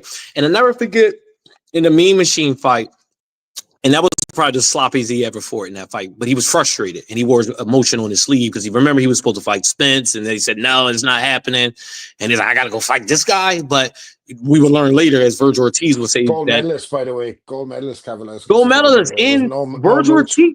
People forget Virgil Ortiz was out on his feet. And he said it. He said that's the hardest guy, the hardest puncher he ever fought in his life was him. So it goes to show you that wasn't no fluke as far as him rocking Bud. But with all that being said, to answer your question, the historical aspect of Bud, and I gotta give Bomac, like we gotta give Bomac some love here too, as you know, again, hip hop parallels. You gotta acknowledge the producer. Like, you can't talk about Illmatic without talking about Primo and Pete Rock and Q-Tip and LES, like all these, like you gotta incorporate. Bomac's not all in the videos like Angel Garcia. Exactly. I was going to say he not he not P Diddy in it, but he's a very knowledgeable guy. And me being from Philly, and I can say this, you know, with my chest out, that pocket of the world, and I'm gonna be honest with y'all, it was some East Coast bias with me too. Again, going back to hip hop, it was some hip hop East Coast bias. I'm like, well, what the hell are they doing in Nebraska? They don't have, that's not no boxing hotbed. Like, I was mad when Keyshawn went out there, but I had to respect it as time went on, because Bomac, he was talking that talk and that night, you know, double jab to the guard. Like Bomac is so knowledgeable. And he puts these plans together. Like, you got to give him his props. Like, they low-key was building a boxing utopia out there under everybody nose and eyes, and nobody even peeped game, you know, until now, you know, obviously when it's late. But, and I'm glad Bomac's starting to get his recognition, but Bomac put a lot of these plans in place. And there was a video of them watching a video, I think, of Purnell. I forget who they was watching. So a lot of film study, a lot of information goes into this. And it was a reminder why Bud was kind of like shielded. I mean, not shielded. It was a wall put up against him. Well, he was shielded by the powers that be. He's from a low market town. He's not really, he doesn't really mark, because Bud don't really talk like that, right? So they tried to like move around him like he wasn't there, and he just kept beating everybody. We now see why the PBC fighters didn't fight him. Like Canelo only fought, and I'm gonna just say this, and I'll pass the mic to the panel. The only No, reason we're why gonna stay with you. Keep going. say Keep okay, going. We're gonna freeway. Keep going. keep going. Yeah, I got reset. You know what I mean? You bring the beat back. But anyway, the thing about it is, Bud, we would see as time will go on why he was while this wall was put up. But Canelo only. This is the thing people got to understand. The only reason why Canelo took that fight because he didn't want to fight David Benavidez. So it was the lesser of the two evils. He said, "Well, damn, if I fight Bud, he got a little bit more cachet. Obviously, in the worst case scenario, I'll just be outboxed." But what went wrong? He wasn't just outboxed in this fight. He got beat up in spots. Beat up as well. He got beat up. He was able to, and Rob, you know this. I talked, and when I talk, I'm talking to a certain clientele of people. When I talked about the arm locks, the clinching, like a lot of people, they don't see that type of stuff. But you know, being a student of this thing, you know how that Canelo don't train to have arms locked. They're not trained to fight like that. So I knew that type of stuff was frustrating. People have caught some clips from that fight where Bud does some really special stuff, like just using a hand and knock Canelo's arm back, coming back with the same one short hook, that little over the top left hand he threw after the jab. I mean, there's just all these little moments in the fight where he did these things that were, I mean, for lack of a better word, in a boxing ring, they're fucking sexy, man. Like, you don't see this shit. You do not see this shit. But as far as Nebraska and his team, though, let's like address his team and like what Omaha is like. Like you got a lot of those, a lot of the Hispanic like migrant farm workers through there who bring up all the traditions of Mexican boxing and the love of it, you know, and they're all part of Nebraska and that culture. But you know, even though it's not a huge population, the black population in Omaha has been there for a while, and they're tight knit because you know there's not a lot of black people in Omaha. But where was Malcolm X born? Right, and I put that in the post. Yeah, I put that in the post. Yeah, I said he's the only one that we knew. so Bud is like this amalgamation of all these great traditions of these cultures coming together, and he addressed it in his the homecoming parade that they had and everything. And also, we haven't touched on it yet in this show, but I'd be remiss if we didn't touch on the absolute bullshit treatment that Bud and his team received by the Omaha Police Department. Crazy work. That black excellence is no protection against the law enforcement of this country and how they truly see these people, and it's fucking bullshit. And he just goes on. I always say that to people he just goes on. I always say that to people that have an opinion on this side of the water, that you can't really make a judgment on that kind of thing until you're right around with a rich black guy in America in a nice car and see how many times you get stopped during the day. It's a long day, guys. I've been there. Like I'm in the car and everything. You know what I mean? So anyway, and you might have been recklessly driving. Give the guy a fucking ticket and call it a day. Yeah. Well, you know, I can't say anything about that. I'm after getting 2 fines in the last month for fucking texting while driving. They got me. The fucking dystopian future is here. Anyway, sorry, I want to stay on topic here with Coltrane for a moment because you mentioned Bomac. And Bomac is in the corner for Eubank, Ben 2. Bomac, the last time he was in the UK, he was packing a Mac in the back of the Ack, and he got picked up with a firearm in his luggage. Hopefully this time he doesn't have the hammer on him again. Although he looked like he did at the press conference because he seemed very calm and collected. Did you see the first fight? What do you think of this fight as a whole? The weight issue with Eubank, and how do you see Bomac making adjustment? Because Eubank has been around the houses with trainers. He did a lovely Roy Jones impression for about 18 months when he was with Roy. He's been with different trainers. He's ditched the dad. There's a thing about Eubank. He's never won a world title. We know this fight is a cash grab, but in the first fight, it actually produced accidental value in that Eubank was so weight drained. Very limited. Nigel Benn or Conor Benn was able to find him, and it actually turned out to be a bit of a dogfight down the line. How do you see Bomac working with Eubank for the second fight? You know what's funny, Rob? I haven't seen the first fight yet. I have to watch the first. Yeah, I'm gonna be honest. I was a little bit just, you know, I was No worry about don't worry about it. We could say I just wasn't. I'm gonna be respectful. I'm. Well, You know. I'm. it was on Wait. it was Did it not hit in the US as much as it did in the UK? It was on pay-per-view in the United States, and like, man, like, why are we inclined to give a shit about these Right, guys? yeah. Like, your level is a C+ welterweight against Yeah. a late-drained, aged middleweight. Well, I Like, they're think- like, yeah, like, I think that- let me that's a just good throw point, out Matty. $60 for this shit. That's a great point because the US fan base and the US fighters of the time were particularly disparaging about Eubank and Ben. Because as I mentioned earlier in the pod, WBO wasn't really recognized at that time. Yeah. The likes of James Toney, Roy Jones used to habitually shit on these guys as nobodies. So I can understand how they were the biggest thing on earth. Like Eubank Ben, the fathers was the biggest thing on earth.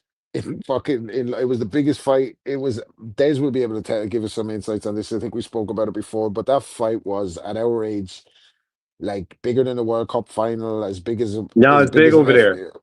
Absolutely, Crazy. yeah. Namesake. But It was a it's- namesake fight on some Game of Thrones type stuff, you know. And it's just, Yeah.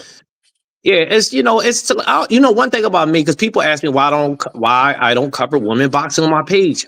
I'm not into women boxing. I respect it, but my page Not ain't even for that. There's a Baumgartner. 1,000,001 pages out there that cover that stuff. Don't you talk about Baumgartner like that. It's just, listen, it's something. One thing about what the beautiful thing about social media is something out there for everybody. You know, my page is mirrored from a purist perspective, you know, so I have a certain audience and a certain demographic that I'm catering to. And, it's just, for me, it's just never really float my boat. Like, I wasn't really intrigued by it. I was just like, whatever. And just kept it moving. Okay. But I did hear it was entertaining. Fair. No, fair. It was a good fight, but Yeah, listen, I we did don't have hear to that. worry about. We don't have to worry about Bomac's legacy is secured. What he does in this fight, I don't think is going to make too much difference in the long None run. at all. Speaking of legacy, by the way, I'm going to hit you with a couple more topics, and then I'm going to bring in the lads, and then we're going to wrap it up. But we're speaking about legacy. Tank Davis versus Jake Paul. Gervonta Davis, for me, is a fighter who hasn't fulfilled. Look, just as a hardcore, he can make as much money as he wants. I don't care. He's from the mean streets Right. of Baltimore. Good for him. Make as much money as you can. But I don't have to buy into the shit that he's doing either. To me, his best win to this date is still Pedraza. He got Garcia weight drained. Credit Garcia made that fight, I think, happen. Other than that, the way they managed him up to a You got to certain give point him some before credit for Santa Cruz. I mean, we can say that Santa Cruz was outsized, this, that, and the other. Santa Cruz was He was small. he was a guy with a resume, you know, and you can't dismiss him. I think that's unfair to. But Santa Cruz was a guy as well who had said publicly that he fights for the prize. He's a prize fighter. He ducked Rigondo. The only reason he ended up at that weight in the first place was that he was moving away from Rigondo. So he was a really small guy, and Davis has that knockout power. And they had Big both. knockout. They had both titles on the line from two different divisions. It was a lot of red tape around Yeah. that fight, but we'll give him props for a name, But I got you. But where he's gone since, for a fighter of his caliber, for me, I always wanted him just to beat everyone else. So Yeah, that's how if it's he's supposed my to be. favorite, beat Shakur, beat David Haney, beat Ryan Garcia, beat all these guys. Go and fight them all. They would have been all mega fights. He would have made tons of money, but he's been able to maneuver himself into a position under Heyman, under Leonard Ellerby. They did great with him up to a point, and then it's just been, to me, just non-events. Like the last fight was a fucking non-event. He took a knee. Now he's fighting Jake Paul. What's Tank Davis's legacy going to be in the sport, do you think? I think that you did, Rob. Yeah, I'm with you. Yeah, we got you. All right, I think that we live in a culture in a boxing society now where fans have become accountants, managers, promoters. And look, credit to Floyd, right? So what happened was Floyd took this kid on, put him under his wing, and taught him the business game. And like Rob said, what Jay said, we still paying them back for what they did to the Cold Crush. I have no problem with fighters getting their money. I'm from Philly. I seen it. I seen the Tyrell Biggs and the Meldrick Tellers fall from the wayside. It's a sad thing to see. So I'm happy that fighters are getting paid. But two things can be true. Floyd Mayweather also, there's clips out there of him damn near in tears begging for fights and begging for greatness while he's getting paid. So what I think it happened was Floyd took the latter part of his career when he was had the Showtime deal and they was kind of picking who he wanted to fight. And they kind of lent that that blueprint to Gervonta.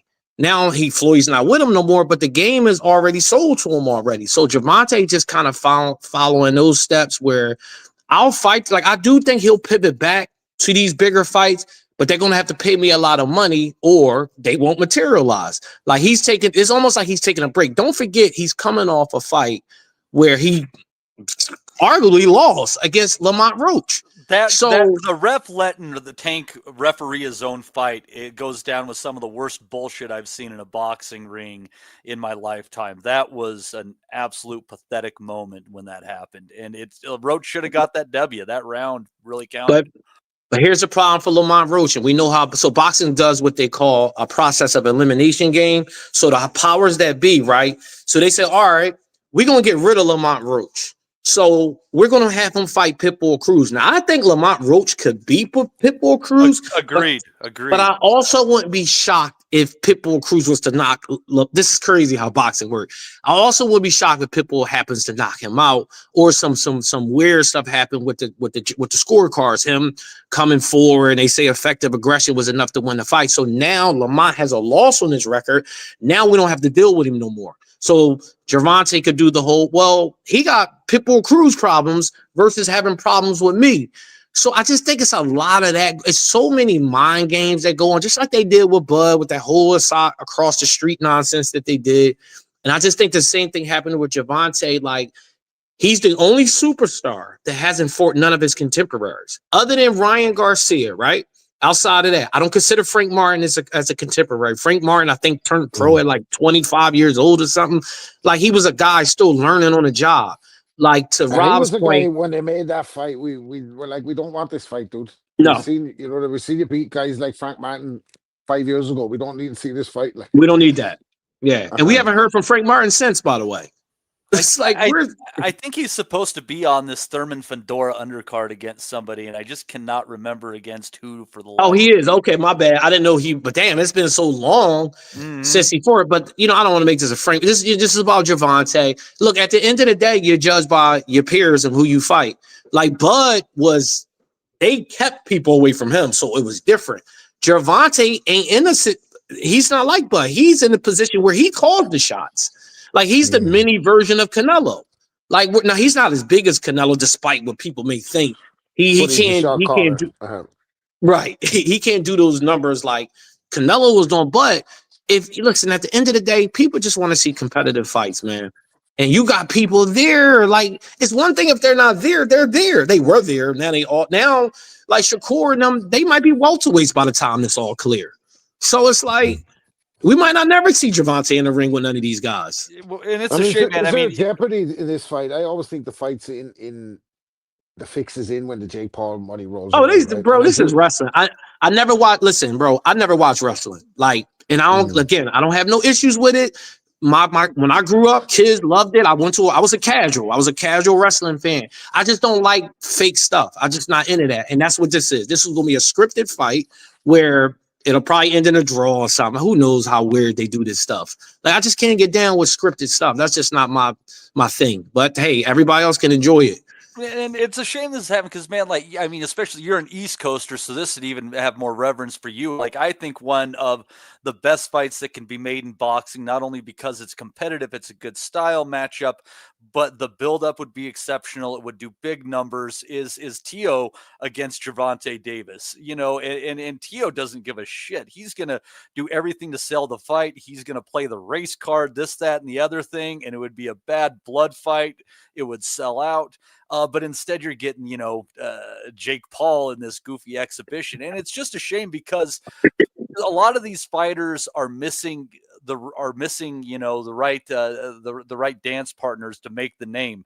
Tank has plenty of potential dance partners. He's just not taking them because he has other options. See, what happens is he has options, and this is a weird one here. Like, Floyd didn't even have this option where they came to him and say, "Listen, we're going to pay you." I don't know, because the numbers are so crazy out there in cyberspace, but I'm sure he's getting something nice for it.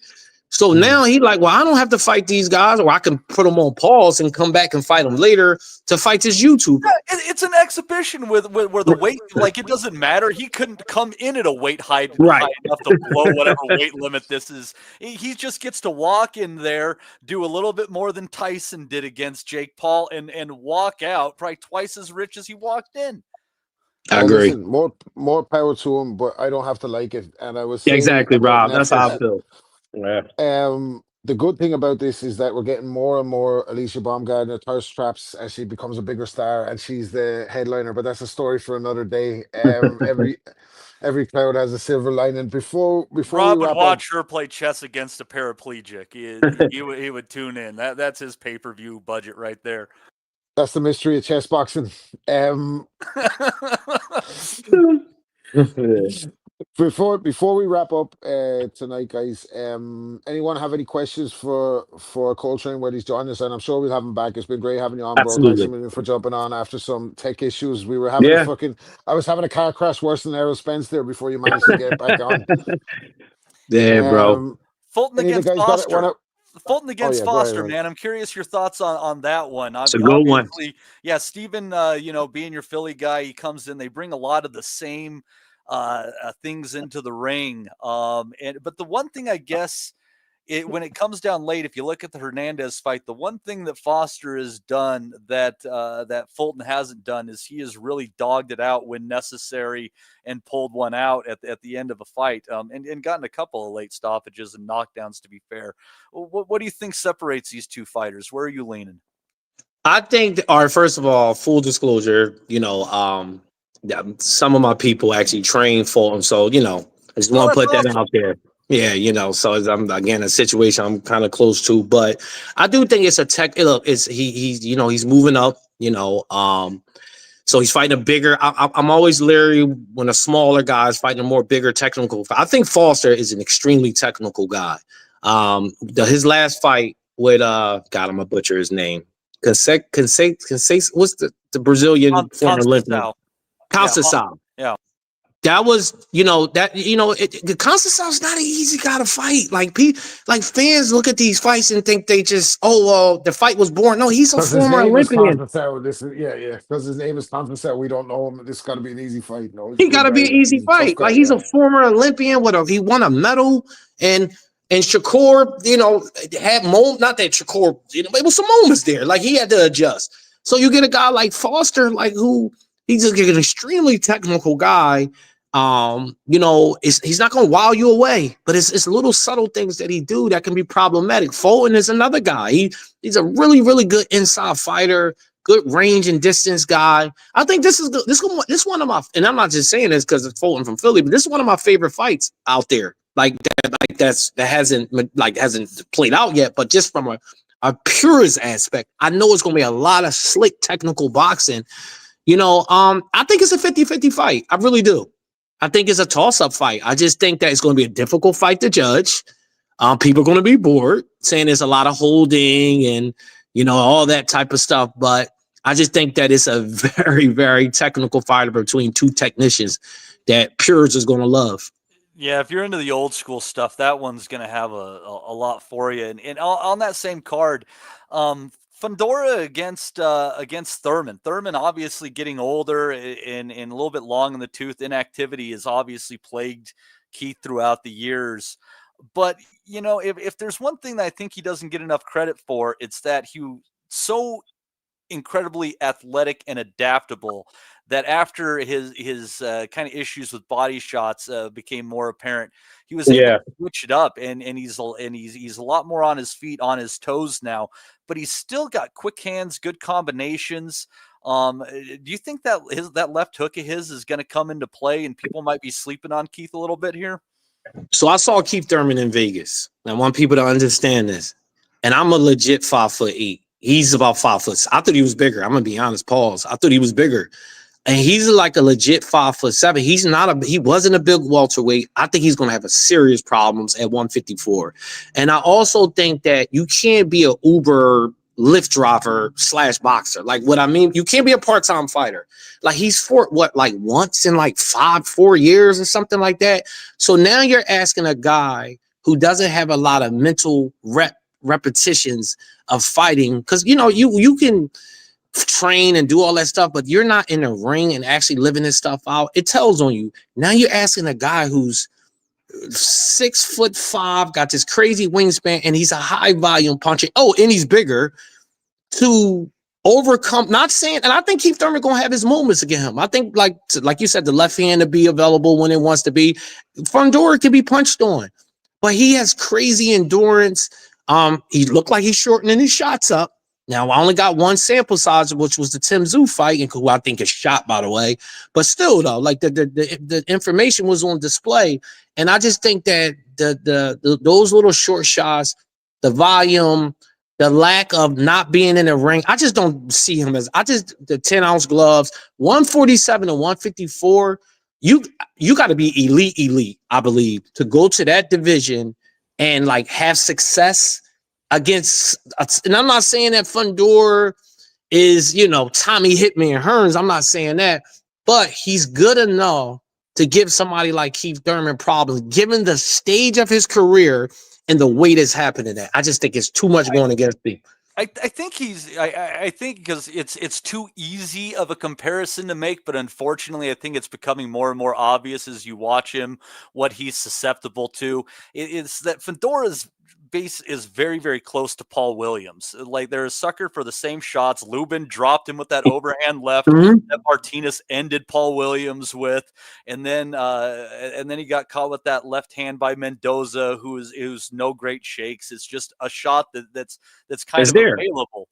So, and it's just one of those things. But again, like, you're right, I'm on the short shots, and I think that's the thing, because if Keith is going to win, he's going to catch him reaching on him, and he's going to step in at the right time and catch him with that left hook, which is still a fantastic punch. Like, even when Keith wasn't knocking guys out, he was knocking guys down for the first time in their career a lot of the time too.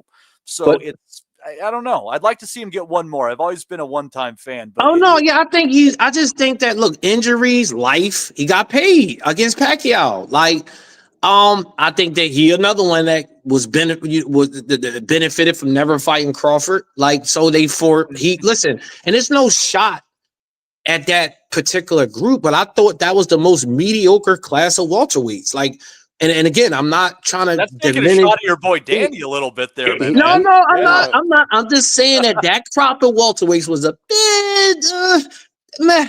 It was okay. Fumbled the bag for me. Keith Thurman fumbled the bag spectacularly. Floyd was leaving. He had the look. He had the PBC exposure. There you go. He got his shot against Pacquiao. And Pacquiao hit him in round 2, and he broke him. Exactly. He broke him. Exactly. And he didn't want to come back in for big fights with other fellas who were going to break him. He went up on Kathmandu, married his woman, went up into the mountains. That's already he went. You can't come back. He's playing a flute and all that. Yeah, like you're right. You can't play part-time boxing. You cannot do it. It's like you have PBC overpaid all these guys. It was a great model. The theory was great. We're going to do the UFC model on the PBC. Premier Boxing Champions. We're going to have one recognized champion. We're paying all these fellas over the odds. And what happens when you pay fellas over the odds is fighters are crazy. Fighters are crazy. Athletes are crazy. I'm crazy. I'm not even an athlete, but if you start paying me PBC money, I'm going to start doing PBC money shit. Yeah. That's that devil's lettuce, Rob. Hey, Keith Thurman had it to be the best welterweight of his era, and he fumbled the opportunity. I think Crawford would have moved up and eventually beat the shit out of him. Eventually, yes, he did. Spence would have beat him. Spence would have beat him. I think that Al Heyman fumbled it, and I'm telling. I will go to my grave saying that. Like, yeah, the paydays have something to do with it too, but Al Heyman's in this position of power, and it was like pulling teeth to slowly get these fights to happen. Yeah, Thurman, Porter, Garcia, they all eventually. But he had all the fights that he needed to happen. But he had all the fights that he needed to happen at his era. It's not as criminal, obviously, as what Bob Arum did with Crawford and protecting Pacquiao and some other fighters from Crawford. Matty. But I think what Heyman did, it was once he was able to briefly almost create a little bit of a monopoly, I think he mismanaged a lot of fighters' careers. Maybe, but if you arrive at the scene after dropping everybody. Your name's one-time Thurman. You're the boxing media. Fucking YouTube was only exploding at the time. Thurman was the boxing YouTube media darling. He used to give all these guys time All the to go quotes and break their interviews. fights. Yep. Yeah, Yep. he did all that shit. And he was the guy that he was a star. He used to talk that shit. He had the patter, he had everything. And then Pacquiao hit him and he said, fuck this. I'm Yeah. fucking fight, Brooks. That's Fight. a great way. And beating Barrios coming back wasn't exactly like, oh my God, he's arrived, he's back. You know, a guy Gervonta knocked out. Who so It's a PBC gripe- tried to hype. But Keith, it's a gripe but of mine because Barrios I thought he won should have been a more lot bigger. rounds off of Tank than he won off of Thurman, though. Oh no, but listen, Barrios to Rob's point, it was always comical to me because I can smell a BS from a mile away. They hype Barrios was like that character actor that you call to be in like every Steven Seagal movie. Like, let's get Barrios on the phone. He'll make our guys look good. You know, like I never was into Barrios. Like you, I go to fights absolutely randomly, just like, and for somehow I think I've seen Mario Barrios live and in person 3 times. I'm not sure how it's happened. I haven't gone specifically to see him yet. He's always fucking there. Yeah, and he's always there for PBC. He's the guy that they put in there to make. And look, to be fair, that's always been a thing in boxing. He's like that Chinese guy that was in all the 80s action sitcoms like Knight Rider and A-Team. You know the guy that's bald on top, but he has long hair on the sides? I know he's not. Like, That's exactly what I'm talking about, Rob. A dude like, or Danny was it Trejo, the Mexican dude that was in like Dust Till Dawn, like that dude that been in 50 million movies, like, but that's Barrios. But I just think Keith, man, you can't come like, bro, he's moving up to 154, fighting a high volume, taller, rangier, like they probably paying him a good deal of money. Fendora's a good body puncher, and Keith is Keith, I think Keith is actually getting stopped in this fight. I think he's getting stopped in this fight. I agree with you, but the jeopardy in the fight is for Fondora's chin is up like a clothesline, isn't it? And if Thurman can still punch, but like you said, he's a small welterweight. He's a small welterweight. Because Lubin is a big puncher. Like one thing we got to remember, that's why they called him Erickson Hammer Lubin. Like Lubin had one punch knockout power, you know. So Lubin's just sometimes too tough for his own good. You know, and that's another story for another show. But and he eats those uppercuts too, man. Like that. Yeah, he's so slick. He's so technical, but he got that warrior mentality. But I actually think Lubin got more skills than Thurman got. But he's just a warrior. But I don't know, man. I just don't like the fight. I just think it's a cash grab for Thurman. Yeah, Thurman shouldn't be involved with the depth of talent that's at 154 now, but he is a name still. So look at his name's still sellable. Yeah, it still got value to it. I got people yelling and screaming at me about it. That's the frustrating part about it for me, because Thurman I thought was a better fighter than Danny Garcia. I thought he was a better fighter than Sean Porter. I thought he should have really stamped his authority on the division. I thought Errol Spence would clean his clock, but anyway, we're going off the fucking topic. Somehow we're after getting to 3 hours on a night where Nathaniel Collins fought Cristobal Lorente to a split draw, and in a week where Glanton stopped Marcus Browne. Coltrane, thanks so much for coming on. I know we had some technical issues at the start. It was great to get you on. I'm sure we'd have you on again. It was anytime, bro. You know, anything you need, you know, I'm at you. Just let me know. I got you. Hang about for a sec. We're about to jump off. Okay, but I'm just about to wrap this up. Thanks a million to everybody in the chat, the Loyal Boxing Asylum listeners who showered us with super chats tonight. It was we had to stop counting the money eventually. But no, listen, thanks a million for jumping on. Everybody, thanks a million for bearing with me where we had some technical issues. I am Rob Kelly. This is episode 635. We had Maddie on the phone. We had Desi on the line. We had Justin earlier. We had Ames from the prestigious media outlet Seconds Out, and we had GuardYourGrillBoxing's Coltrane on the line with us all the way live from Philadelphia. This is episode 635. We'll see you next week.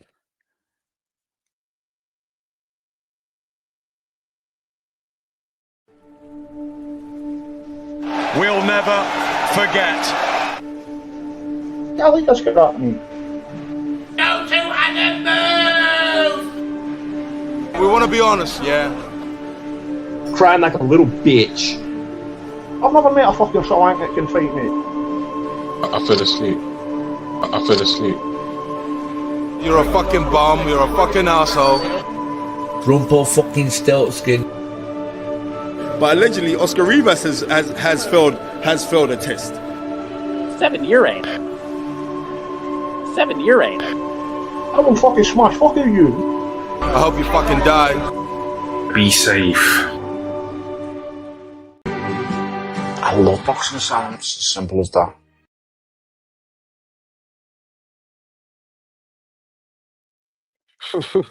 Never got that.